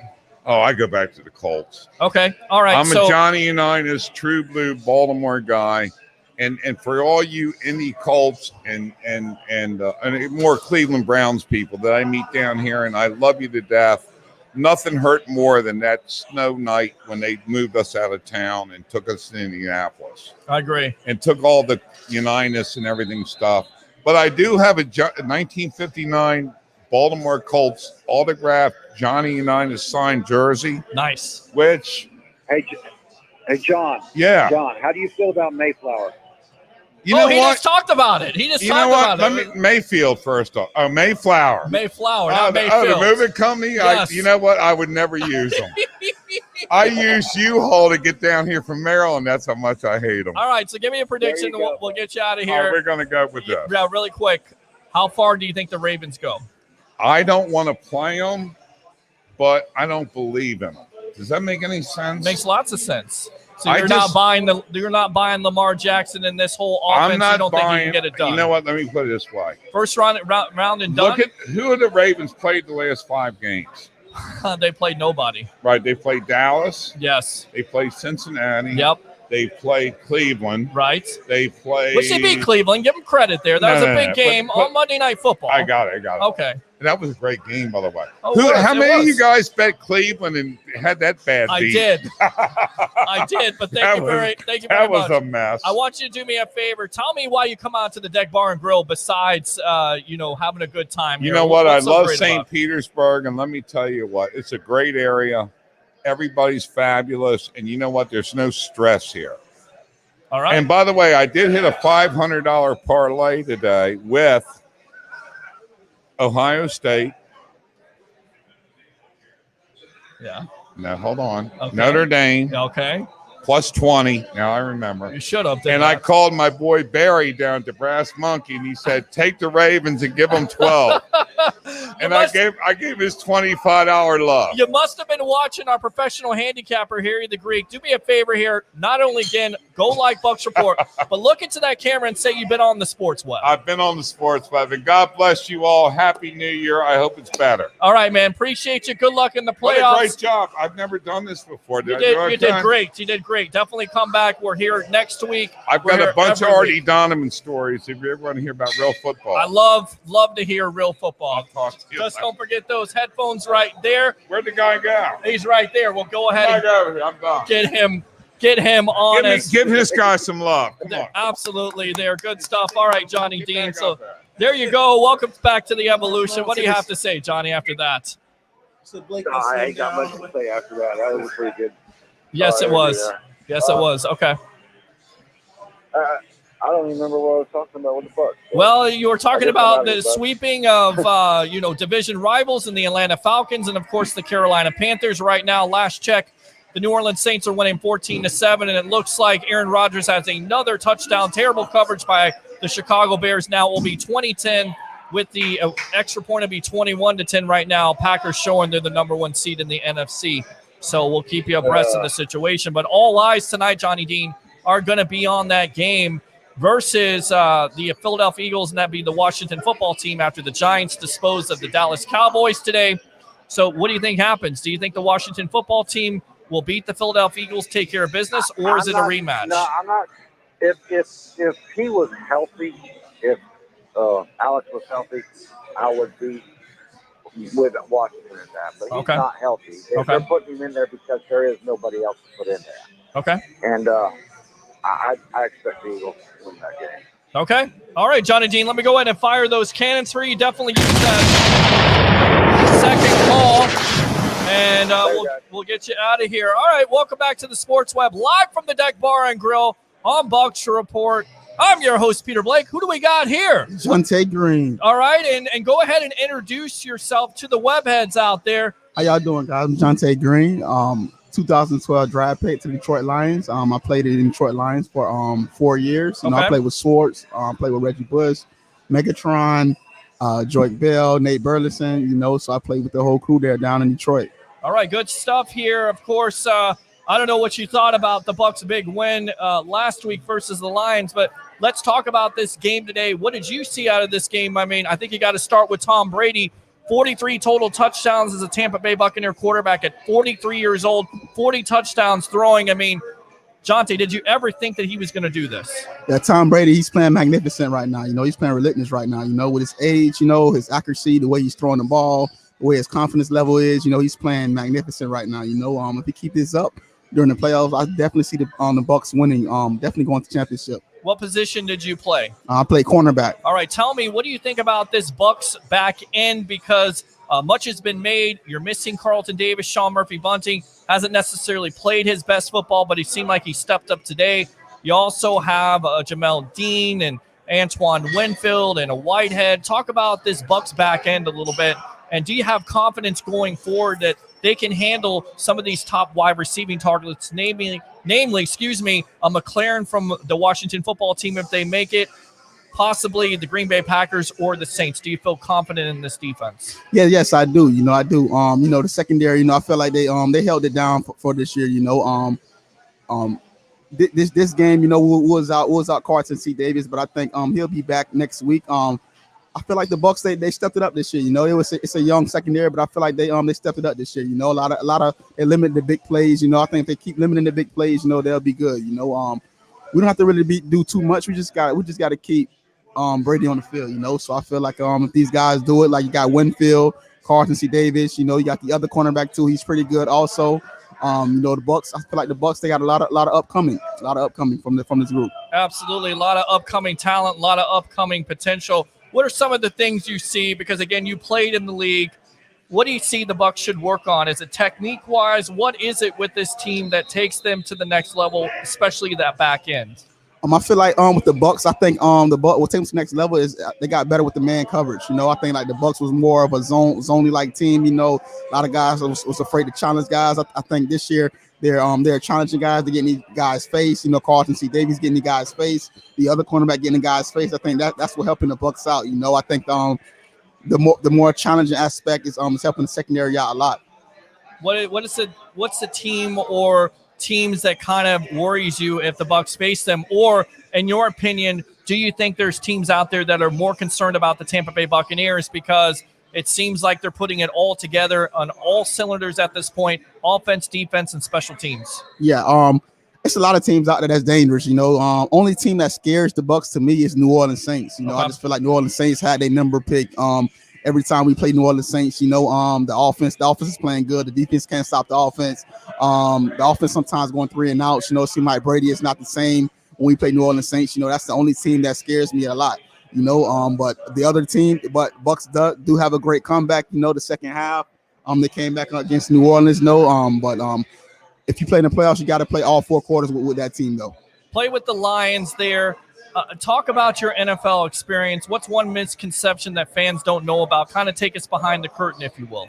Well, I was thrown in the line of fire on my rookie year. A lot of injuries. A lot of guys got injured. Like 3 cornerbacks got injured. So seems like the same thing's happening this year with the Lions. Yeah. Same thing here. It is.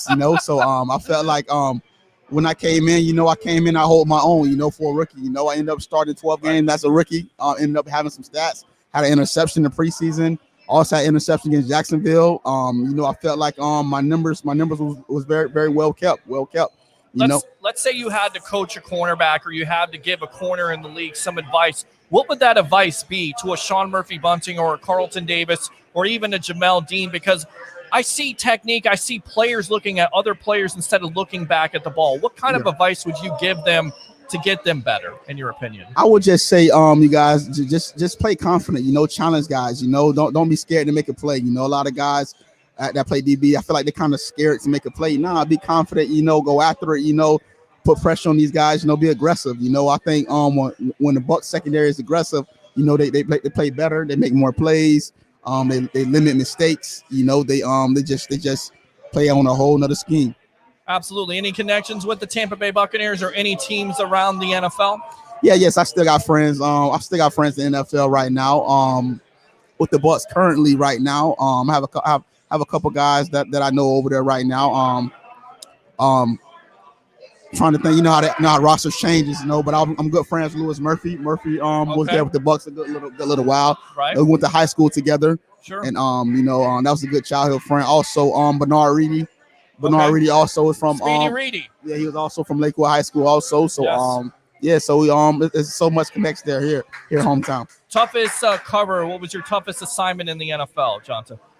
Just basically covering probably Julio Jones. Really? What makes Julio Jones so tough to cover besides the obvious, the 6'4", 6'5" frame with some speed? He could take over some games. We saw him versus the Carolina Panthers a couple years ago, just be dominating. But what makes him so tough? Well, Julio, I feel like Julio, he can run routes. He's fast. He's physical.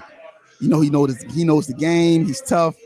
He really has all the intangibles. With Julio Jones, I feel like Julio Jones is one of the complete wide receivers in the NFL. When you break down wide receivers, that was one of the great comments. And I actually made a play against Julio. As a rookie, I broke a pass up, and that gave me so much confidence. In that game and just in general. If I have to say though, out of the total matchups, probably Julio and Roddy White. Both of those two guys were really, really good at the time we played them. You talk about Julio Jones and Roddy White, and all Bucs fans know about that, but they're really concerned about a Mike Evans. Of course, today he made history, 7 consecutive 1,000-yard seasons with Randy Moss. In your opinion, with that feat alone, does that make a Hall of Famer? And what do you think about Evans as a player, and how would you guard him? How would you take him out of a game? Because that's a mismatch nightmare. And then speaking of Chris Godwin, you play with a Roddy White. A lot of comparisons with Chris Godwin and Roddy White. Do you see that? Yes. I feel like you got Mike Evans, you got Chris Godwin, just like with Julio Jones and Roddy White. Those two guys are tall, they're strong, they got good hands, they have speed. Both have the same intangibles. They both complement each other very well.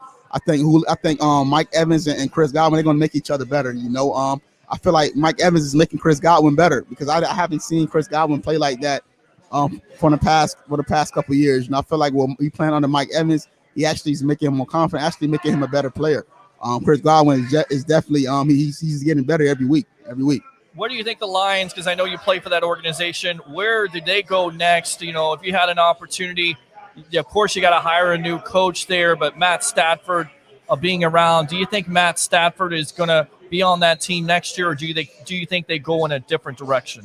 I think Matt Stafford, honestly, I think he may stay. They haven't got rid of Matt Stafford yet. I don't think they are. But you know how it is in the NFL. A lot of curveballs happen. But I like Matt Stafford. He has an arm. He has a rifle arm. He can throw the ball. He definitely can build the offense up. So I do think if the Lions keep him, he can definitely help him out. I don't think Matthew Stafford the problem over there in Detroit. I think there's other problems there. Is he underrated as a quarterback in your opinion? I think Matthew Stafford underrated. He has a rifle arm. Greatest quarterback of all time is Tom Brady, no doubt, in your opinion? Arguably, you could argue that. Who would you argue? You got to say Tom Brady. You got to say you also got to say Troy Aikman. You got to say Steve Young. Okay. You got to say Dan Marino. You got to put Peyton Manning in that argument. You got to put Aaron Rodgers in that argument. Ever played against Tom Brady? I did. I did in preseason. Did preseason. Only notch I feel like Tom Brady has over these guys is the range. It's the championship range. And and that's just a very big notch for a quarterback. All these guys is good. You got Aaron Rodgers, he's good. You got Steve Young, Troy Aikman, Aaron Rodgers. You can list of players that's good, that's tangible. Honestly, they probably can throw the ball better than Tom Brady, but Tom Brady has something that over those guys is that he has that winning capability of Tom Brady knows how to win. Yeah. He knows how to win. He knows how to manage offense. He just knows how to get it done, and I think that will help him out. If you had a chance to face him again, would you be in awe because of what he's done, or would you just go out there and just try to catch on to his tendencies? Do you have some tendencies, or is Tom Brady, when you see him play quarterback, very flawless? He's not flawless. He can definitely throw picks, but I feel like Tom Brady, he has a competitive mindset. He doesn't get rattled. I feel like just looking at quarterbacks, Tom Brady doesn't look rattled. He's gunning all game. And he doesn't, if you make a play on him or something happened to him, Tom Brady has the same composure from the first snap to the last snap. I feel like a lot of quarterbacks they kind of lose that battle in between. I think Tom Brady makes up for that. Were you a trash talker in the NFL? A little bit. Who did you talk trash to? Who was the guy that you talk trash to? Because a lot of fans always want to know, not only toughest matchup, but who was the guy that you talk trash to that maybe you wouldn't do it before or again? Who was the guy that you talked trash to before? I must have said something to and again I think I had said something to Devin Hester. Was playing Chicago Bears, and I had made a play on Devin Hester, and I got in his face, I said yeah. He kind of the next play he kind of stiff armed me, but he grabbed my face mask and pulled me down when he stiff armed me. Mm-hmm. So I was like, hey man, cut that out. Don't gotta grab my face mask. So I talked trash to Devin Hester. It was going at it all game. Who was the guy that beat you in basically a cornerback's life? And we're on with Jonta Green, former NFL player for the Detroit Lions here. Who was a guy that beat you that you basically had to forget? Because what you always hear about NFL cornerbacks, you kind of got to forget. Is that true? You got to forget. How do you do that? How do you get into the mindset of doing that? Who was a guy that beat you that you had to forget about? It's tough, man. In the NFL, playing cornerback, that's one of the hardest positions to play. A lot of guys, a lot of people don't know that. Cornerback is tough. The field is more wider, there's more space. These guys are fast, quickness.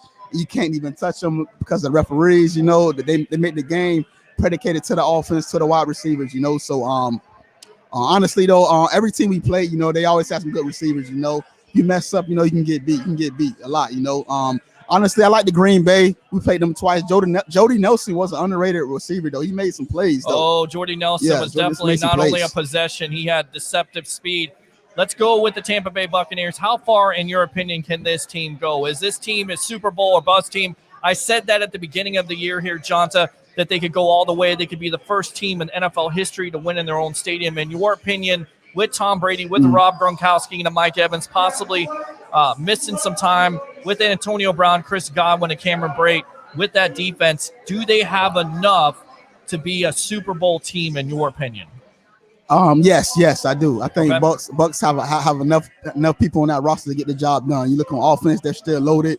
You got Antonio Brown, you got Chris Godwin still. Mike Evans, he got dinged up today, but you still got Rob Gronkowski. You got the other tight end, Brate. You also have you got good running backs running the ball. Tom Brady have enough firepower to get the job done. Enough firepower to get the job done. I think is it championship or bust? Yeah, you kind of can say that, but these guys, the Bucs, they got to take it. They got to take it. Absolutely. Absolutely. All right, man. Thanks a lot for your time. Do me a favor. Go like Bucs Report, of course, on Facebook, and say you've been on the Sports Web, the evolution of sports talk television. Guys, the best out, man. The best there is. All right, there you go. He's been on the Sports Web live on Bucs Report. Thanks a lot for your time. Good to meet you and see you soon. Let's go ahead and go out to Blake Anthony. Of course, your phone calls. You never know who's going to show up here at the Deck Bar and Grill, do you? 727-255-0391 and 727-255-0391. Update the score right now. The Green Bay Packers 21-10 over the Chicago Bears. Last check, New Orleans Saints 13-7 over the Carolina Panthers. Of course, the result today that every Bucs fan cares about, 44-27 to move to 11-5, clinch the 5th seed, and now all eyes will be on tonight.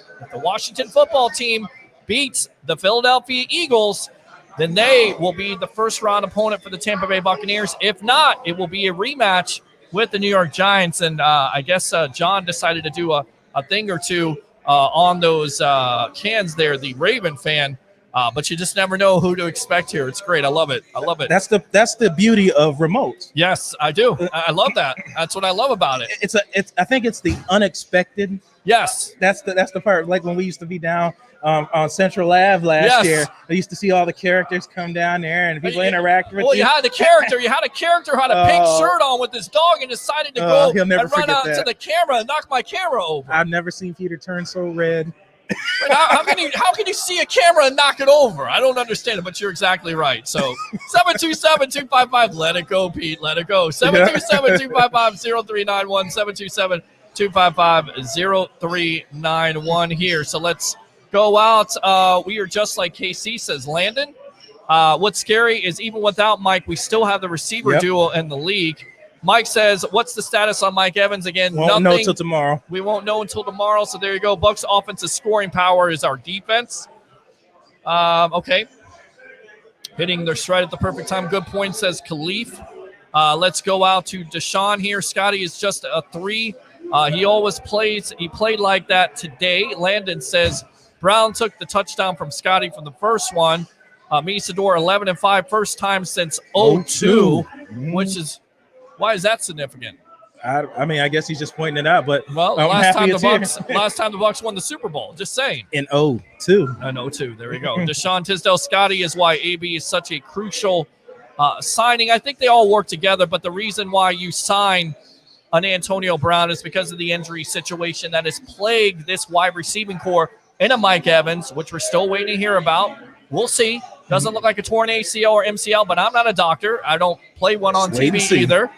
I'm not gone to a Holiday Inn Express, so I'm not going to sit there and say I'm a doctor, but we'll see how that works out. And again, you have a Chris Godwin and, of course, Antonio Brown and a Scotty Miller. So it's a good problem to have. Thank you guys for having me on line. Michael Johnson, love talking Bucs news with you all. That's him, Pac-Man 504. Okay, I like this guy. All right. Coming one of my favorite webheads there from the YouTube side, I'm saying where Tom takes the knee in victory formation, he tries to do it right at the line of scrimmage instead of getting -1 yard. Was wondering why you guys thought that was. I have no idea. I don't know. That's his competitive nature, I guess. And you got the Rams there taking it back. Troy Hill, 84-yard interception return, as the Rams right now are beating the Cardinals 12-7. Harry said they would win. He did. I picked the Cardinals. Chances Mike Evans plays next week, we don't know yet. If you're asking chances, I would say about a 70% chance. Okay. If I had to guess. I would say lower than that. Lower? I just think they're going to go and they're going to rest him and they're going to go with what they have if it's a serious injury, but we don't know. Because Mike Evans has played through a hamstring injury. He's always hurt. When hurt is the right word. Injured is the word. Right. Hurt, he's always hurt. When is a football player not hurt at this time of the year? 21-13 now, Packers over the Chicago Bears. Packers getting the ball back. Most quarterbacks aren't too concerned with losing a yard if you're already winning the game. Maybe it's to protect you. I don't know. I haven't looked that much into it, Eric. I don't even know what that's all about. Defense needs to step up. Let's go out to Mr. Ed. Ed, welcome to the Evolution Yard with yours truly, along with Mr. Blake Anthony of Sports Talk 49. What do you have to say, buddy? Can you hear me okay, or I need to take it off the speakerphone? Oh, please take it off the speaker. It's terrible. It sounds like you're talking through a can. Hold on. Oh, good. I should play the Jeopardy music. I mean, that's kind of what the Jeopardy music has been going on for 13 years. Yes, it is. There you go, Ed. All right, what do you have to say? Bucs beat the Falcons 44-27. Yes. I love the finishing. They finished them off, Mm-hmm. And I really like that, and I'm very concerned about Mike Evans. That's a big problem. I think there's a lot of people that are concerned about him going into the game. The story was, does he eclipse the 1,000 yards that Randy Moss? And he does that, but then gets hurt the very next play. So it's disappointing, but yeah, I would have pulled him out. Sure. Right after he got it, I would have pulled him out, but yeah, that's me. I mean, you can only say hindsight 20. I mean, you pull him out. Why are you pulling him out? I get it. He got the record, but you're still trying to win the game. It's still close. You're still trying to get. This is what I get. Like, it's early in the game. If you don't play him in the game, then he doesn't get injured, but then he doesn't get the record. So people fault you for that. If he plays in the game and gets hurt, then you're saying, oh, well, the Bucs should have pulled. Come on. It happens. Okay, it's the NFL. let me ask you this. Yes. Let me put it to you like this. Right. If they didn't play him today, you think they probably still would have won the game. He could get hurt in the first round or the second round of the playoffs. It's a part it's of the better game. to have him hurt in the playoffs, though. But it's a part game that's basically almost meaningless. No, it's not meaningless. You know why? Because you get the 5th seed if you're without Mike Evans. Well, yeah. Does it give you the best chance to win without Mike Evans? Yeah, it always gives you the best chance. Okay, then. All right. But so if you have something to think they play would for, probably then beaten yes. without Mike Evans. Right. They were playing for the 5th seed to play the winner of the NFC East. Right. It wasn't meaningless for the Bucs. It was meaningless for the Falcons. Right. But it wasn't meaningless for the Bucs. No, not at all. Not at all. I just hope he's okay and he's able to come back, for the playoffs. But I don't know. I agree. Pretty bad. You sound pretty down and depressed here. The Bucs are 11-5. They just. I know, but dude, I want them to do well in the playoffs. I want them to at least get. It hasn't started yet, so it's not the end of the world. They're not out of the playoffs. They're going to be facing either Washington football team or the New York Giants. The good news is they're not going to be facing in the first round a winning team. So that's the good news. Well, we'll see. So, yeah. We'll definitely see who the matchup is tonight. If the Washington football team takes care of business, that's who your first round matchup is going to be. What else, Ed? Yeah, so I'm going to come out there next weekend and watch it. Well, hopefully you come out there, you get some 5-hour or 10-hour energy, buddy. You got to pump it up for me. You're killing me here. I feel like I got to call the suicide hotline here. It's going to be okay. Man. It's going to be all right. I'm all right. Okay. I'm just tired. Okay. All right, my friend. Well, he's tired from cheering. Well, I guess he is. All right, Ed. We'll go ahead and let you go. We'll fire those cannons for you, my friend. Right there. I mean, I get it. There's concern about Mike Evans, and he's a talented wide receiver. We talked about it. Now in his own domain, basically with those 7 consecutive 1,000-yard receiving seasons, surpassing a Randy Moss. But again, you can see the talent the Bucs have, and it's all led by Tom Brady. You're going to be okay. We'll see what happens. I don't think it's a serious injury, but again, I don't know. Gotta wait. But to say, we should have did this and took him out. It's like that's why I said that earlier. If you want to feel like you were right about that, then you have at it. But I mean, if that's the one thing you want to be right about, okay, all right. Defense needs to step up. I mean, Kenny doesn't think the defense stepped up today. Did you think the defense stepped up? Does that score say 44-27? Yeah. Oh, okay. A lot of big plays in that game. I mean, besides the big time run, they dinked and dunked up the field. The only big play was that. I mean, nice you're missing Shaq Barrett and Devin White and Steve McClendon, and you're saying defense needs to step up? Come on, man. Only big run was that run that Matt Ryan audible too. It was a great audible. Look, the defense played a lot better than they did in the first first matchup. Yeah, definitely. It was definitely. I don't know, not that big of a deal. Okay, man, I'm so impressed with our defense considering starting linebacker was out. Thank you very much. Let me go ahead and fire the cannons on that. Minter filled in well. Starting linebackers. Minter filled in well. However, Nelson proves how essential Shaq is. Oh, I agree. I agree. Any worry about the Washington football team in the playoffs? This is Jacob Charnow. A lot of playoff experience all over the team. Yeah, that's what he mentioned. We talked about that. Fire the cannons. I did. Deshaun says, "What did you do? What did you think well. I of think you Gill?" mentioned it, Peter. Yeah, he played well for the limited time he was in. I agree. I mean, I think they all played well. Only one sack. Like I said earlier, the O-line protects against a rushing defense.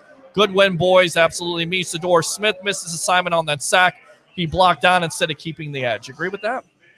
Smith? I mean, he played overall well. Again. But he's saying Mesador saying that Smith, that was his assignment, blocking down. It's possible. I can check it out once all 22 comes out. I don't know. Somebody missed something. The team is special. I agree with that, Landon. I really wish Gerald McCoy was on the team. Why? Don't know. Somebody needs to kick that Saints fan out of the bar behind you wearing the Thomas jersey. Let's go ahead and fire the cannons on that. I mean, the Saints are winning. I mean, he's got a reason to wear it. Well, I mean, it's a big day in the NFL. Offensive line did great today, giving Brady time. Logic. Okay, I like that. Landon says Gerald and Levante and Mike. Gerald, good for them. Those 3 players were with us and deserved the playoffs. They did. What about Mr. Antonio Brown today stepping up and filling some really big shoes? I mean, impressive today. Very impressive. Gets the separation, making big plays, doing everything that the Bucs ask. And then on top of it, being a model citizen off the field. That's the most impressive thing. Brady said he would vouch for him. He has done so far. Absolutely. All right. Let's see here. So we read that. There we go. AB made money with this performance. Absolutely. Pete Payne, let's go Bucs. Bucs UK. There we go. Go ahead. Let's go Bucs, says Landon. TJ Barber says, even if Evans is out, I think our receiving core is solid. I think people really forget how special Antonio Brown is. That man is a workhorse, with an apparent will to win for Brady and for this Bucs team. Keep them cannons booming, baby. Absolutely. TJ says, this time last year we were playing the Falcons and Jameis threw a pick 6. I love this feeling over how it felt this time last year. They played Falcons last week of the season. And they closed down Ray J with a pick 6. Mr. Big Chest, Tony Toe Tap, Mr. Antonio Brown, a whole lot of money, baby. Let's go. Tim says the difference between this year's team and last year's team is last year they thought they could win. This year they believe it. Great win today. I'm going to go ahead and fire the cannons on that. One more time, says TJ. We shall fire those cannons. Absolutely. If it'll fire now. Oh! There we go. Winfield Jr. I mean, how did you he played good in the first game, made a big play on Ridley to stop a touchdown. What was your analysis, Blake Anthony of Sports Talk 49, on how we played today versus the Falcons? Antoine did what Antoine does, played down in the box, played over top, played single high. Like I said before, I knew he was fast. I didn't think he was that fast. They were able to catch Hill on that big run he had late in the fourth quarter. But Antoine, I said at the beginning of the year, he's as advertised. Yeah. You can definitely see his father coaching him over these times. He studies the playbook. He studies film. Studies film and knows what his opponents are doing and what they try to do, much like I break down week to week when I'm looking at game tape. Yeah, no, absolutely. Absolutely. I agree with you on that. Let's keep on going back out to the webheads here. TJ Barber, 40 touchdowns, 12 interceptions this year, beats the hell out of a 30 for 30 season. Agree. Nate says, feels good to be a Bucs fan. Absolutely. LFG Harold says that Washington football defense ain't no joke. I agree with you on that. Winfield Jr., Defensive Rookie of the Year. In your opinion, does he deserve consideration? Should he win Defensive Rookie of the Year? If he's not, he's definitely in the top 3, top running. But again, that's all favoritism, just like we were talking about with Pro Bowl. So we'll see what happens. We'll definitely see what happens. Chris Joseph says Bucs pay homage to Brady. He changes the culture, winning mentality. You owe him everything. Playoffs, absolutely playoffs. Let's go ahead and play this. Playoffs? Yes. We'll talk about playoffs. Yes, Jim. You kidding me? Yes. Playoffs? They are. The Bucs are talking. Bucs fans are talking about playoffs because the Bucs dispose of the Atlanta Falcons 44-27 to go to 11-5. Open phone line 727-255-0391. It's 727-255-0391. It's the Sports Web, live on Bucs Report, powered by 320solar.com. I'm your host, Peter Blake, along with Blake Anthony. Would you stop doing sign language in the back there? Would you shut up and be quiet? Get to worry about 3rd and long, 4th down defense. What do you think needs to change for that to improve? That's one of the things there. Atlanta was doing a good job of converting 4th downs, even trying to draw the Bucs off sides in a couple of moments there. Weren't able to do that. Of course, the Bucs and their bugaboo this year, they have been drawn offside, have offside penalties there. So, again, you're missing your defensive starters, but you have to improve that aspect. I'll tell you what, let's get back to that. Let's go out to Todd. Todd, welcome to the Evolution. You're on with yours truly, along with Mr. Blake Anthony at Sports Talk 49 after a Bucs big victory to go to 11-5. What do you have to say, my friend? Oh, guys, Happy New Year to both of you, first of all. Yes, sir. And it started out really good today with a Bucs win. Yes, it did. Yes, it did.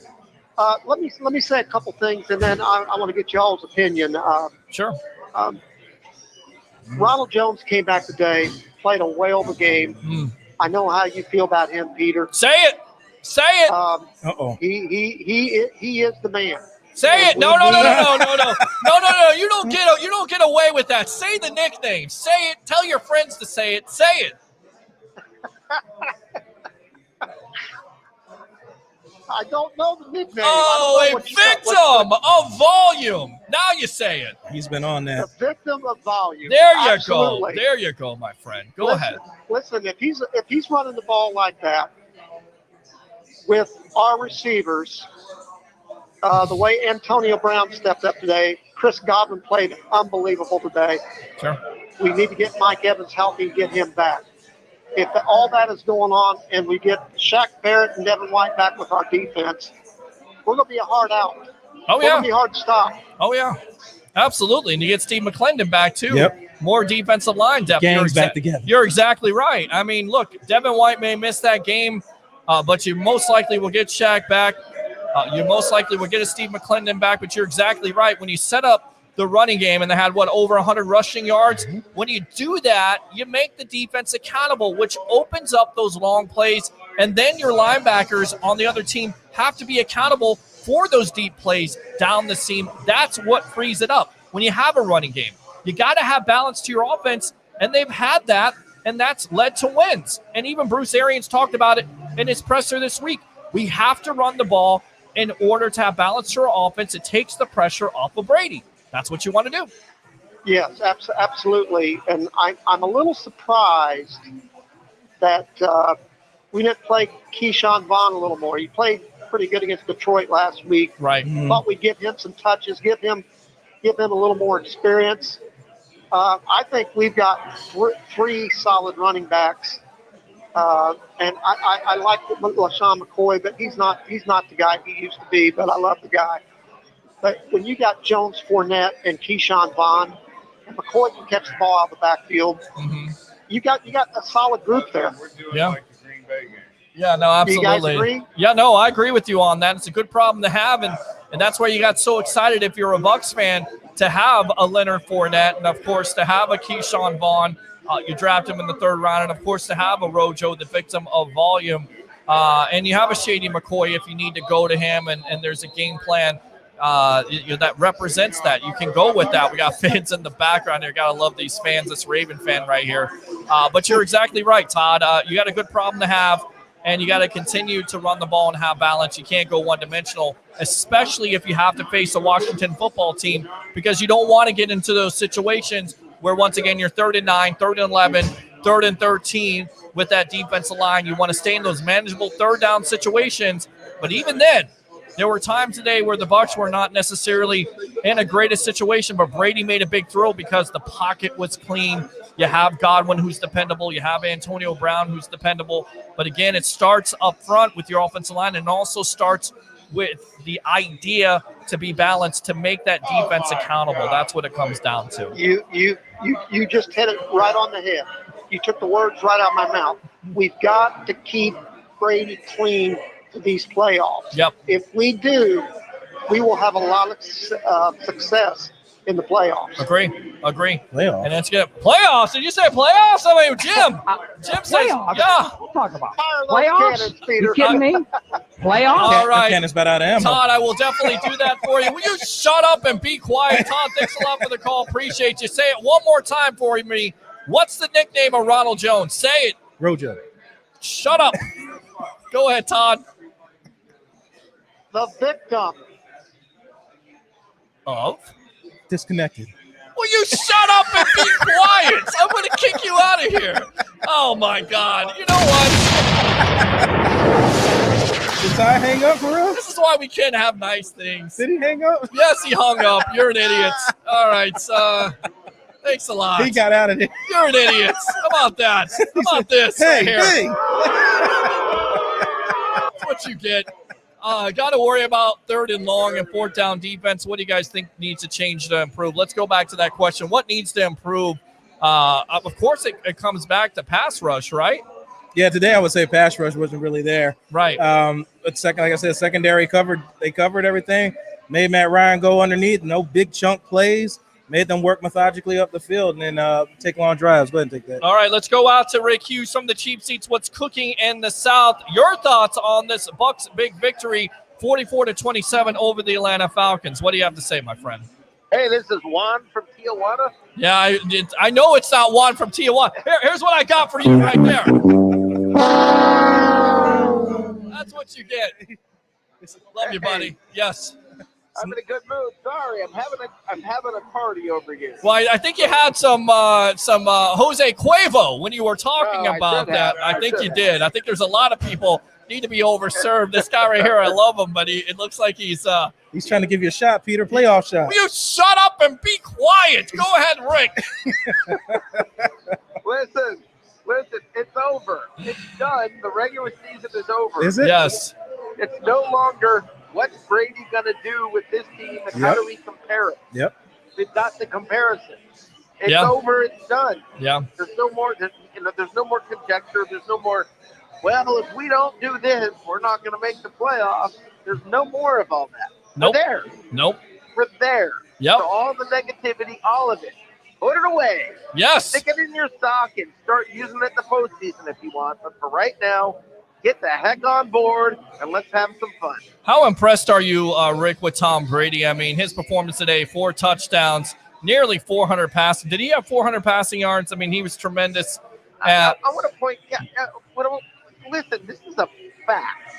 Tom Brady just had the best 8-quarter stretch of his career. Yep. Okay? The best 8-quarter stretch of his career. Yeah. The bottom line is this boy ain't done. Nope. Okay? So anybody who says, oh, he's Arbishot, he's this, he's that, he just had the best 8-quarter stretch of his career. It's done. You can't take that away. It's the best 8-quarter stretch in the NFL in 20 years. Thank you right now. Yeah, I'm getting shots. I'm getting playoff shots. Well, I've got to stay sober here. I appreciate you. I love this. I love this right now. I'm getting this guy is trying to get me. Well, you want to get me drunk on air. That's what you want to do. So would you shut up, both of you? Shut up. All right. So I don't know what you just said here, but I like this guy. I like him a lot. He's a Ravens fan. That's okay. We love Baltimore. Yes. He's a Colts fan. There you go. Baltimore Colts. I got you Johnny now. Unitas. Okay. So, Rick, we're talking about Tom Brady, mentioning Johnny Unitas in the same breath, but Peyton Manning, even Coach Arians talked about it this week, how much Brady brings to that locker room, how much he brings to the players on the field. I mean, it just can't be overstated, but you lose Mike Evans. A lot of fans concerned about it. Of course, Evans hits that plateau to overcome a Randy Moss now. So he's by himself, 7 consecutive 1,000-yard receiving seasons. He goes out of the game. In your opinion, do you think the Bucs did the right thing by keeping him in? Should they have took him out? Or is that just playing Monday morning quarterback in your opinion? It's Monday morning quarterback. Yeah, I agree, Rick. They locked up the number 5 seed. Okay, they played a good game. The Falcons, it's not like the Falcons were totally out of this game. Right. They did what they needed to do. You know what? People get hurt playing this game. And everybody, as soon as somebody gets hurt, everybody wants to blame somebody. Yeah. Even in a victory. It's part of the freaking game. Yep. Okay? I mean, it just – I mean, I'm sorry he got hurt. Now, look, I'm encouraged that Arians, after the game, said it doesn't look like there's any structural damage. Thank God. Good. Right.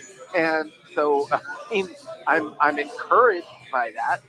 But, I mean, look, people are going to get hurt. It's going to happen. Right. Whether it's Brady, whether it's somebody else, it's going to happen.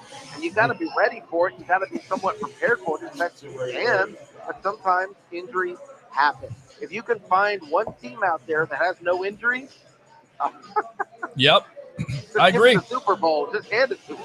Well, let's talk about the wide receivers around with Rick Hughes from the cheap seats. What's cooking in the South here? Shows that can be seen here. What's cooking in the South Tuesday and Thursdays, or excuse me, Tuesday and Saturdays. And then, of course, from the cheap seats tonight on 9 o'clock here, following this post-game extravaganza of I don't know what it is. We got fans coming up here buying shots. Would you shut up and be quiet?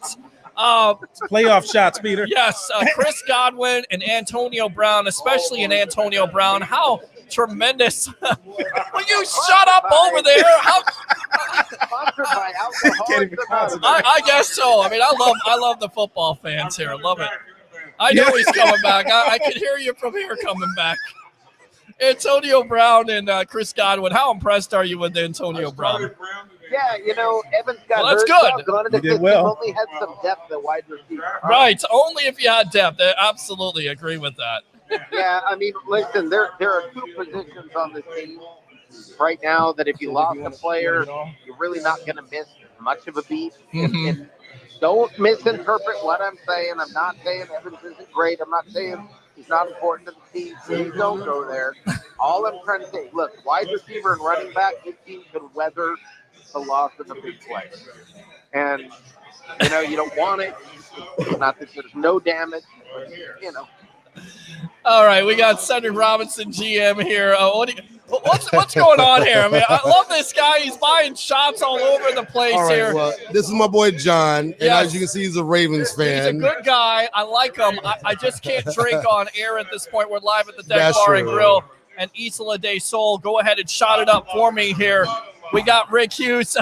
I don't do tequila. Tequila does me. Well, if that makes any sense. last time I drank tequila, it killed me. That's what I'm saying. I was done with it. But Cedric Robinson, talk about this Tampa Bay Buccaneers team, 11-5, 4 straight, hottest team, one of the hottest teams in the NFC.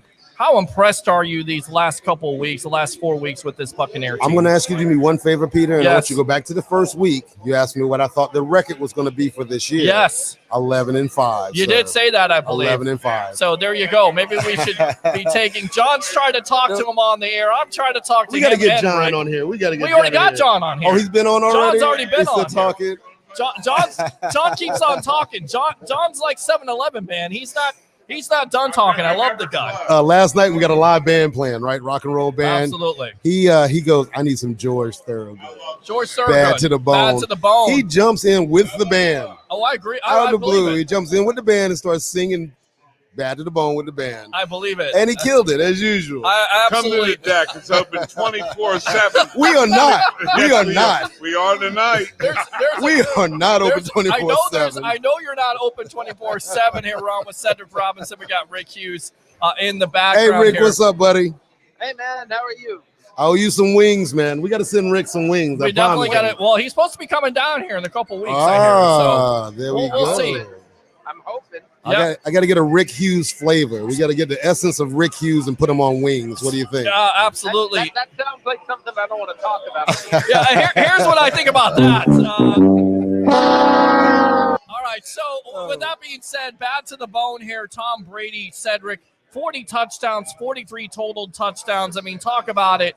The guy, I don't know. I guess he got the fountain of youth here. 43 years old, 43 total touchdowns. Amazing performance for this year, right? For some of you younger viewers, or maybe not as inclined to be a Bucs fan as long as we have been, there was a time we had a coach named Tony Dungy. He had taken us to the playoffs, but we couldn't get past Philadelphia. Yep.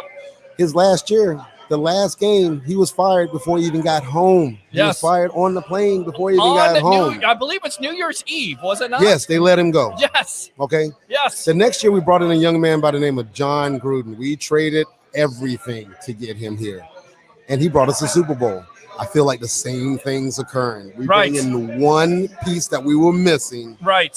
and bam, here we are back in the playoffs. Well, again. you have Looking good. You have adversity in this season with COVID. You have Tom Brady signing and Rob Gronkowski and Leonard Fournette and Antonio Brown in the middle of the season. So you've had your adverse things here. You've had some tough losses, namely to the Chicago Bears on Thursday Night Football. So you've had those things that you had to deal with, and Right. yet this team figures it out. Great play there Great by catch. Mooney, Great I catch, believe. man. There were from Trubisky Oh. as the Bears are trying to get back into this game. But I'm feeling a little bit of deja vu here again, man. Something different. I'm feeling like we brought in a couple of pieces that we needed to get over that hump, and they are doing it again this year. Yeah. You know, it's like no gradual change. No. We just went straight from, yeah, we were the best defense, but we couldn't generate offense, right? Right. Warren Sapp said, just get us 15 points. Just get us 17 Get us points. 17 points. And we'll stay in the game for you. You know what I mean? But I feel like if you had that type of defense here, and I'm not saying the Bucs don't, I think there's at times they've given up some big plays. They're number one versus the run, 7th overall in points, Yeah. so they can be like that. But when you're missing 3 defensive starters today, in your opinion, how did this defense play? The first 3 quarters a little bit rough as the Falcons are trying to get back in the game, but what was your general consensus on how this defense played without those three defensive starters? Look, they held on, but it's the offense that kept us in the game. Yep. It's the offense. Again, we've got to generate points for this type of system. And here we are with a Tom Brady. You know, he came in with John Gruden. He got himself a Brad Johnson, who was a high completion kind of guy. We weren't looking for big bombs, but we picked 22 touchdowns, 6 interceptions. But Buccaneer fans have never seen a quarterback. This isn't a Buccaneer record, a franchise record for single season thrown touchdowns. And for a guy to do it at 43 years old is tremendous. I'm 42. And I'm – yes. You just said something fantastic. I don't know. I'm thinking about what you just said. What was Brad Johnson? 22 touchdowns, 6 interceptions. Yeah. Brady has what? 40 touchdowns and 12 interceptions. Holy crap. Right. Right? Right. Okay, right. So last year, Jameis, though, right? I mean, his big accolade was the amount of touchdowns and the amount of yards that he threw. But we didn't win games. So and you had turnovers. You had 30 turnovers, interceptions. So many turnovers. Right. So whether you have a prolific offense or prolific defense, if the guys don't work together, if we can't find a good game plan, if we don't have a solid foundation in our Bucs, all that is just numbers that go into a stat sheet. It's the wins. Yep. And right now, we look like a team that can win. We look like a team that can compete, and we're back in the playoffs. And I feel good, and it's within 1 year. Not a gradual rise, right? No. So if they want to say Super Bowl or bust, I heard something great on the radio today, and they said Super Bowl and bust. That's every team. Every year should be Super Bowl or bust. Right. And they put that kind of moniker on the Bucs this year because of the team they put together. But guess what, man? Tom Brady is proving why he is Tom Brady. Absolutely. The team has gathered around him as a leader. And we've had our ups and downs this season, but they're in it. They're in the hunt. So guess what, man? Next Saturday, next Sunday, it's 0-0. Everybody's got a 0-0 record, baby. I agree with you. The postseason starts. It's a totally different animal. We'll be here live at the Deck Bar and Grill in Isla del Sol. Absolutely. Once again, go ahead and promote this great place that we get the chance to do these remotes at for Bucs Report. Hey, if you ever wanted to turn your man cave into a bar, we did it here. This is all my boys are here. All my friends are here. We have some of the best food that we can possibly put out for you guys. We have plenty of TVs. We have a great crowd, great fans. We got the Sports Web and the Bucs Report here, man. You know, so it's a fun place for the football season, and it's a fun place when it's not football. You're in a great location out here, and we just want to make sure that it's fun for everyone. And the food is of quality. And you know, again, this is the end of my career. I'm done after this, guys. I'm done. I'm retiring after this. I've been in the restaurant business for over 30 years, and this is the way I want to go out. So I'm having the best time of my life right now. I love the fact that we have football on. I love the fact that I have sports-oriented type place. Food is great. Again, live music every Thursday through Saturday. Some of the best bands come through here. Definitely got to get that band on sometime. I feel like maybe we have them out here for a Super Bowl especially if the Bucs are in it. I mean, this town will go absolutely bananas at this point. Our Super Bowl party starts off with the Super Bowl brunch tailgate party out on the deck. Plenty of room. We can sit 150 out there. We'll have a live band playing up till game time. We have our raffle that we've been doing all season long with even bigger and better gifts. TVs, bikes, microwaves, anything you need, appliances. I'm just going to give them away that day. So I hope that's all right. Nice. And like I said, it's going to be a great time. This is a great build up to it. So regardless of how far the Bucs go, and I want them to go all the way, of course, if they do, my head's going to explode on TV. If that's all right.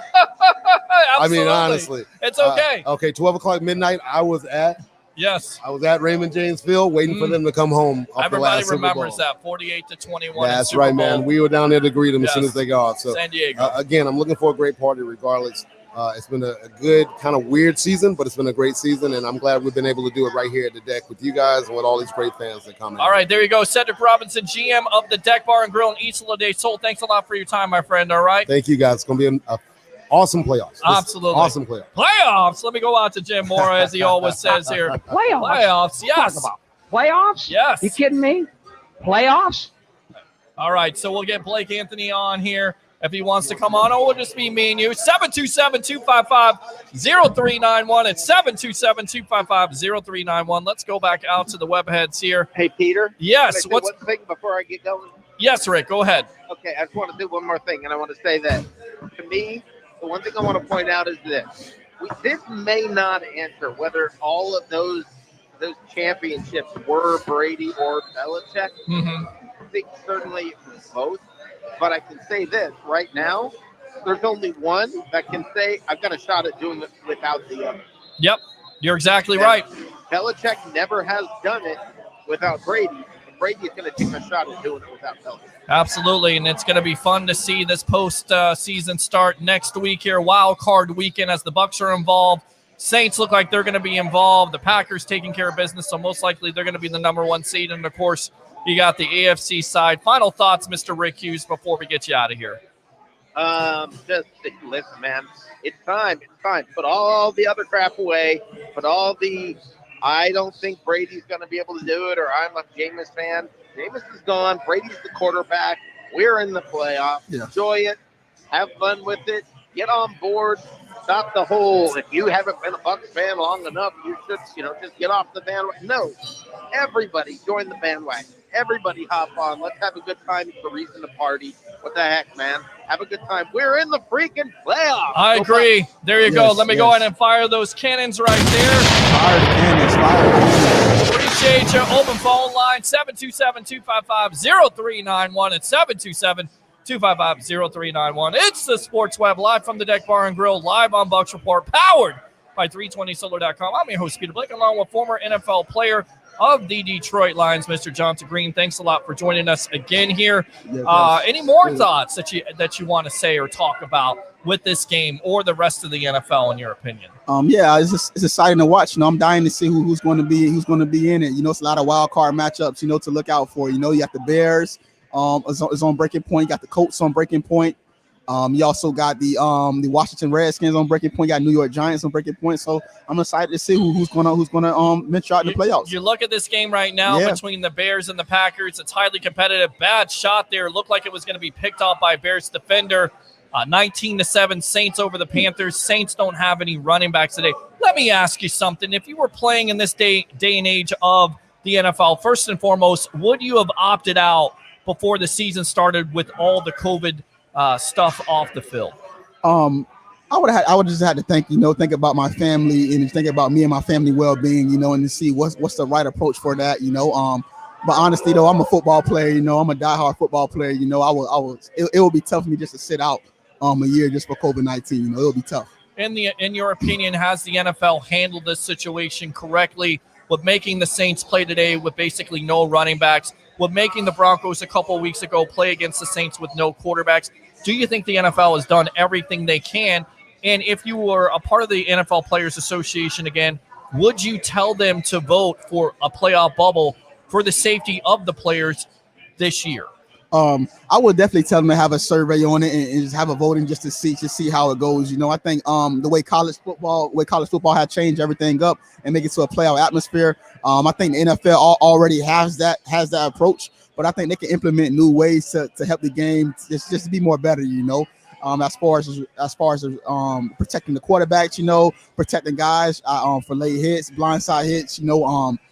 I like 17 games, but 16 games that will protect these guys' bodies, from the hitting that they do. I feel like week 17 should be all wild card week, maybe a wild card week. I know they changed the field goals in the extra point aspect, so I think they are adding things to help the game out now. Do you think they've helped out the offense too much with the rule changes? Do you think they should more focus on the defense with helping the defense out? Because you see all these quarterbacks be successful, and the reason why is because of all the pass interference, because of the lack of physicality. Would you like to see the NFL shift focus, or are they doing it the right way by focusing on the offense, in your opinion?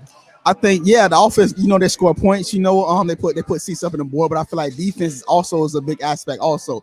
As me playing cornerback in the NFL, I feel like the offense kind of got away with a lot of things, refs didn't like to throw calls at wide receivers. They can come off the ball, it just hit you off the ball, push off you into the route. I just feel like with the cornerback, even nudge a wide receiver, a flag's being thrown, penalties being thrown across the field, a deep ball is being challenged. So I just feel like it should be both ways for defense and offense. I kind of feel like the offense kind of has a slight advantage towards the referees. Now, J.C. Treader the other day, NFL Players Association, was basically putting out there he believes that the NFL should institute where you don't have preseason or training camp. Do you agree with that? Because I feel like, yes, football has been good, and I get it. Veteran players don't necessarily want to go to training camp and mini camp and this and that and the other thing, but you got to have some of that. You've got to have those repetitions. You can't miss those repetitions because you can see some teams kind of falling behind. Do you agree with JC on that, where they should eliminate the offseason, or should the NFL conduct business as they always do with having an offseason? Yes, I think offseason is very, very crucial for the team, just for camaraderie, just for guys working out together in the weight room, on the field, OTAs. I think all that build team chemistry up. Quarterback timing with wide receivers, also play calling done with with defensive backs coach or with defensive coach. It just build relationships up. And I just feel like with off-season program, it's not really for the season. It's just for the uphill for the season. I think also a lot of rookies that come into the NFL, they struggle as transitioning to the practices, the film time, the practices time. The way you got to practice in the NFL is more fast-paced. It's high tense. It's longer. It's over 2 hours. So I think these guys, the rookies, they need that. Because if they don't have that, they're just going to be thrown into the fire. Absolutely. All right, Jonta Green, former Detroit Lion here, former NFL player, of course, playing the cornerback position. So we're getting a lot of great feedback from him. If you have a question for this man, 727-255-0391. It's 727-255-0391. Let me ask you about what school did you go to originally? I went to college or high school? College. I went to New Mexico State. New Mexico State. Okay. So what are your thoughts on this playoff scenario with Justin Fields and Trevor Lawrence? In your opinion, who's going to be the better quarterback overall? A lot of people say Trevor Lawrence could go number one to the Jacksonville Jaguars. You look at Fields the other night, completely balling out, 6 touchdowns. What's your opinion on this quarterback race? And does Trevor Lawrence go number one? And if he goes number one, is Urban Meyer picking him, or is there another coach that's picking him, in your opinion? I think Trevor Lawrence still may go number one. Although I think Justin Fields did have a good game. I think he outplayed Trevor Lawrence in that game. But I think as for the whole criteria, the whole resume, I think Trevor Lawrence just been doing more than Justin Fields as his whole career in college football. You gotta look at last year, what Trevor Lawrence did last year, what he did the year before that. The numbers he put up, rushing and passing, the championship rings he won as a true sophomore. So you got to take that hand in hand, so you just can't eliminate that just by one game. But I can't say Justin Fields' stock has risen. It has risen. The way he played, it has risen. So honestly, I think both of those guys are going to go 1 and 2. How do you defend a mobile quarterback, in your opinion? I mean, it's tough, right? Because you got to account for him. I mean, not only is he going to be able to throw from the pocket, but he's able to get out. How difficult is it to defend a mobile quarterback like a Fields and like other quarterbacks around the league, namely a Kyler Murray, a Lamar Jackson, a Baker Mayfield even? Yeah, it's tough. It's tough to defend those guys, because you can have everybody covered. You can bracket the coverage up. You can even double some wide receivers. You can feel like everybody's covered, and the quarterback can just break out of the pocket and just scramble off he go, pick up the sticks, first down. In my opinion, the best way to stop a running quarterback is to blitz him. All right. If you blitz a quarterback, then that can stop him out. All right, we got John, the Raven fan, here coming back. I like this guy a lot. Let's see. So got to worry about the third and fourth down defense. We talked about some of that will improve with White's return, but honestly, until the Bucs have Vea back next year, everyone will just have to deal with it. They are scheming the defense as well as possible right now. Let's go out to Vita Vea. How big of a loss was that, in your opinion, to that Bucs defensive line? I mean, here's a guy, 340, 350, takes on double and triple teams. How important or how crucial was it to lose him to that defensive line, Jonta, in your opinion? Yeah, that was tough. That was crucial. He's a very great player. He can cause havoc onto the defensive line. Double teams, some even triple teams. I think with that guy, when he was on defensive line, he gave a lot of solos to other guys. Losing him, I know it's going to hurt the Bucs, but I think they can bounce back, just for the depth that they have, hopefully we can get him back, when he's full healthy, but I think we're going to miss him though. All right, I definitely agree with you on that. Josh Allen has to do in the playoffs before I can call him elite. Go Bucs! Shout out to Caesar Areza. Let's see here. Nate says, who would you rather us match up with? I mean, a lot of people talking about this. In your opinion, Washington football team or the New York Giants?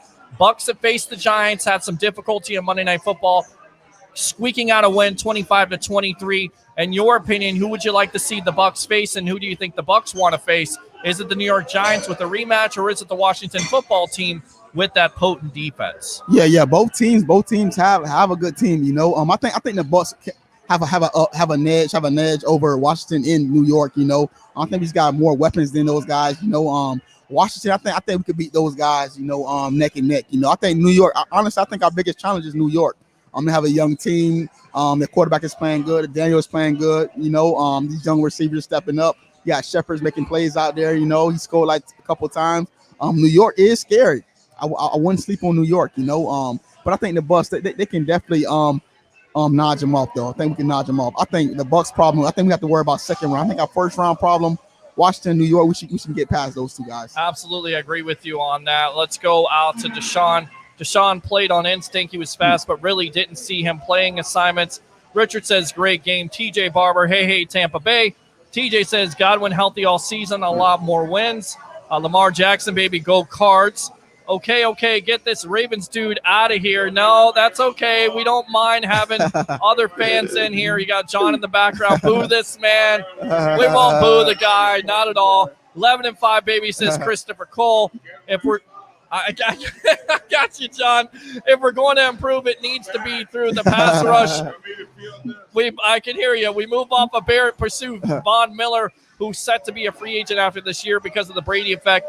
The former Super Bowl MVP would rather play for a team with Brady at the helm over a schmuck like Drew Lock in the division and Patrick Mahomes. Do you agree with that? Do you feel like the Bucs may move on with Shaq Barrett? I don't think they can because he is still young. He is still productive, even though he doesn't have the 19.5 sacks. You can always bring in a Von Miller because of the Brady effect, but you only have so much money to go around. But like you said, there's players. I mean, if you're a player in the league, you definitely want to play with a Tom Brady, right? Definitely. You can't move past those guys. Shakir Barrett. You need that guy for the defense. Just what he brings. The records he broke. By sack, he broke the sack record. I think he broke the Warren sack record. That guy, that guy right there. You need that guy on the defense. Whatever you got to do to keep him on the defense. That's what I would do.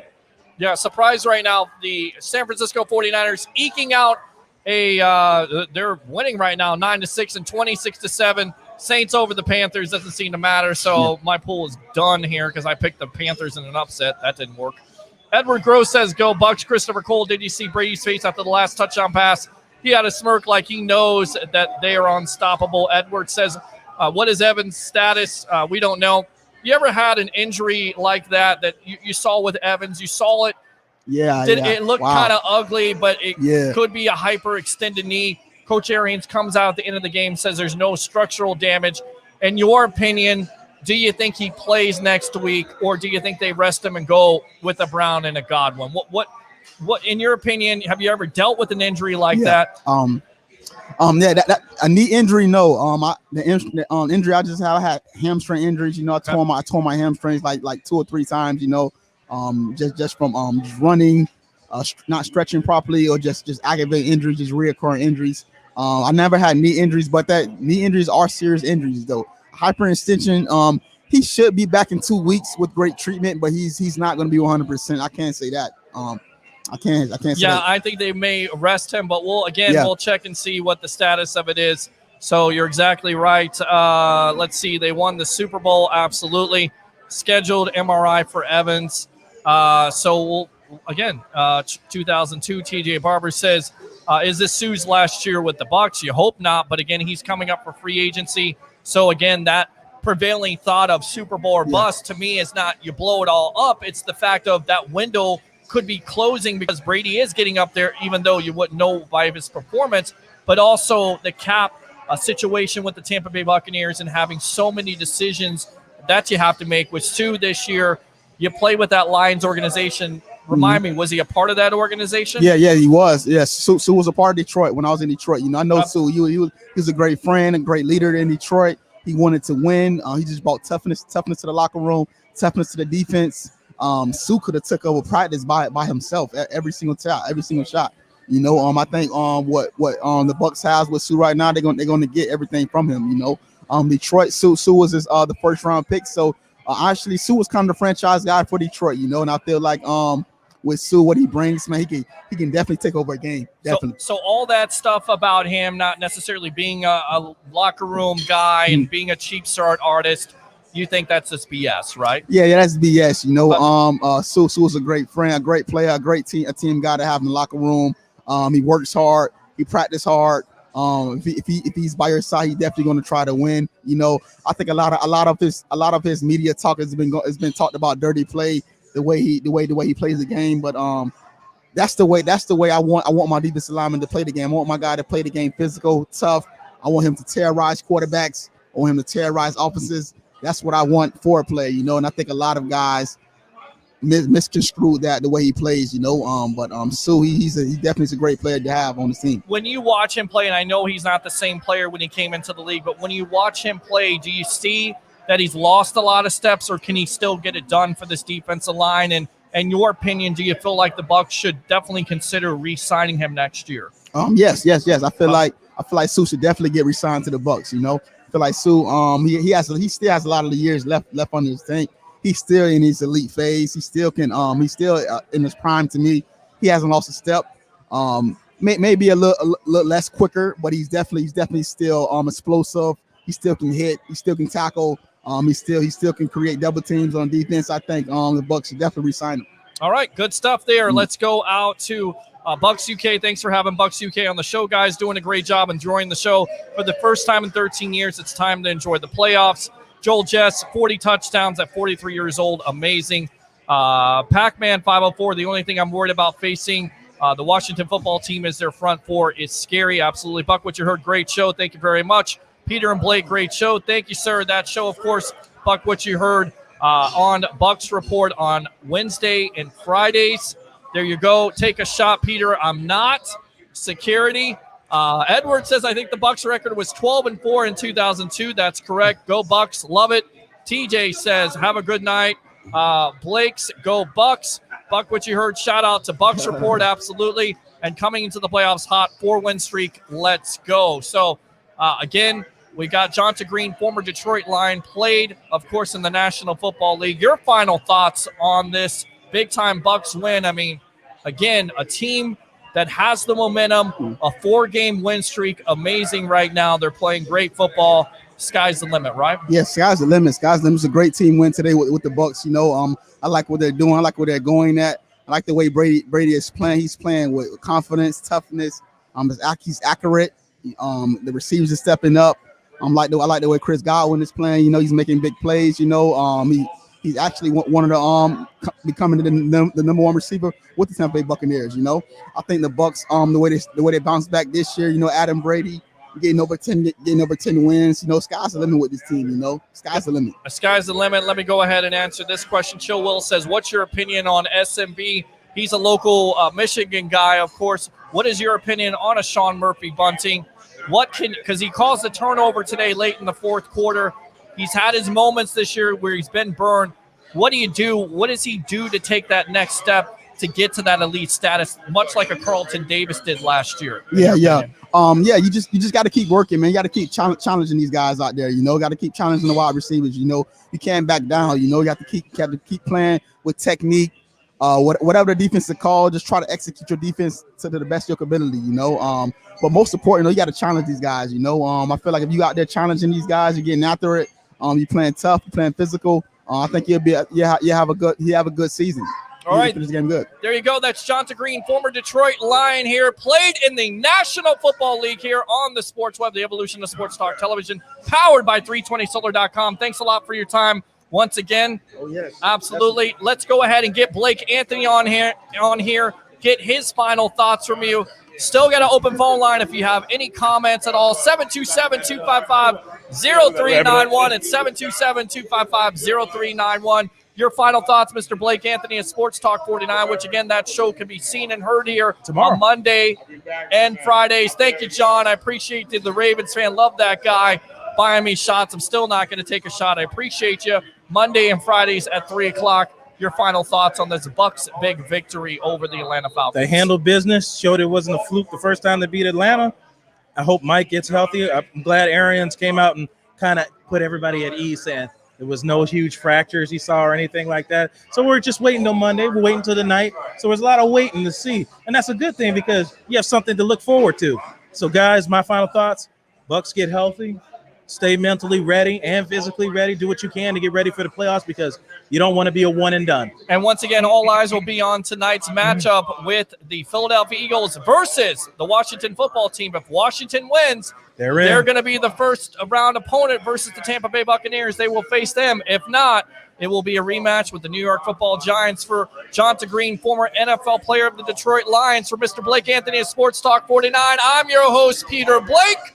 Bucs win over the Atlanta Falcons, 44-27 to move to 11-5, clinch the 5th seed here live on Victory Monday. Do 3 things for me. I know it's Victory Sunday, but it's me, Victory Monday tomorrow. Bring your passion, bring your excitement. Just don't bring any nonsense. I'm your host, Peter Blake, giving you something to think about. See you later. Bring your passion, bring your excitement. Just don't bring any nonsense.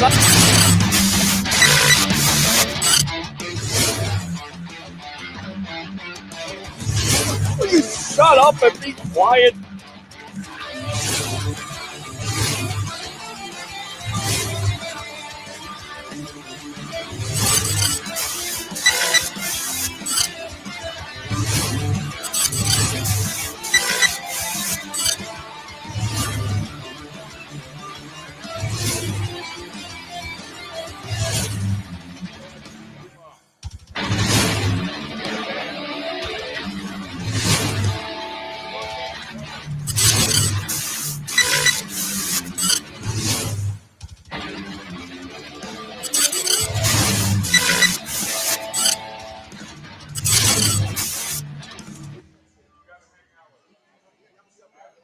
Come to Sam Ash for hundreds of exclusive holiday deals on music and sound gear from the most iconic brands. Save big on professional and starter guitars, drums, digital pianos, horns, violins, DJ, and electronic production equipment. Supercharge your home studio with deals on podcasting, streaming, and AV equipment like speakers, microphones, headphones, and acoustic treatment. Plus, with 36 months no interest financing on thousands of items, you can get the gear of your dreams right now. From our incredible selection and service to our lowest price guarantee for over 95 years, real musicians know you only go to Sam Ash. Power bill through the roof? At 320 Solar, that power bill will be no more. In fact, about 90% of our customers report lower solar payments than with electricity. That's more power in your pocket. 320 Solar. Power up.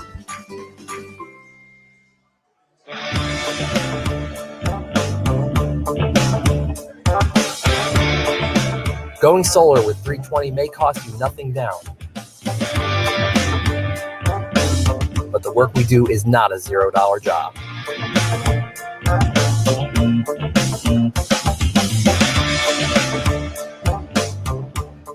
With a 10-year roof penetration warranty and solar panels guaranteed for 25 years, you can have peace of mind knowing you will do the job right every time without question.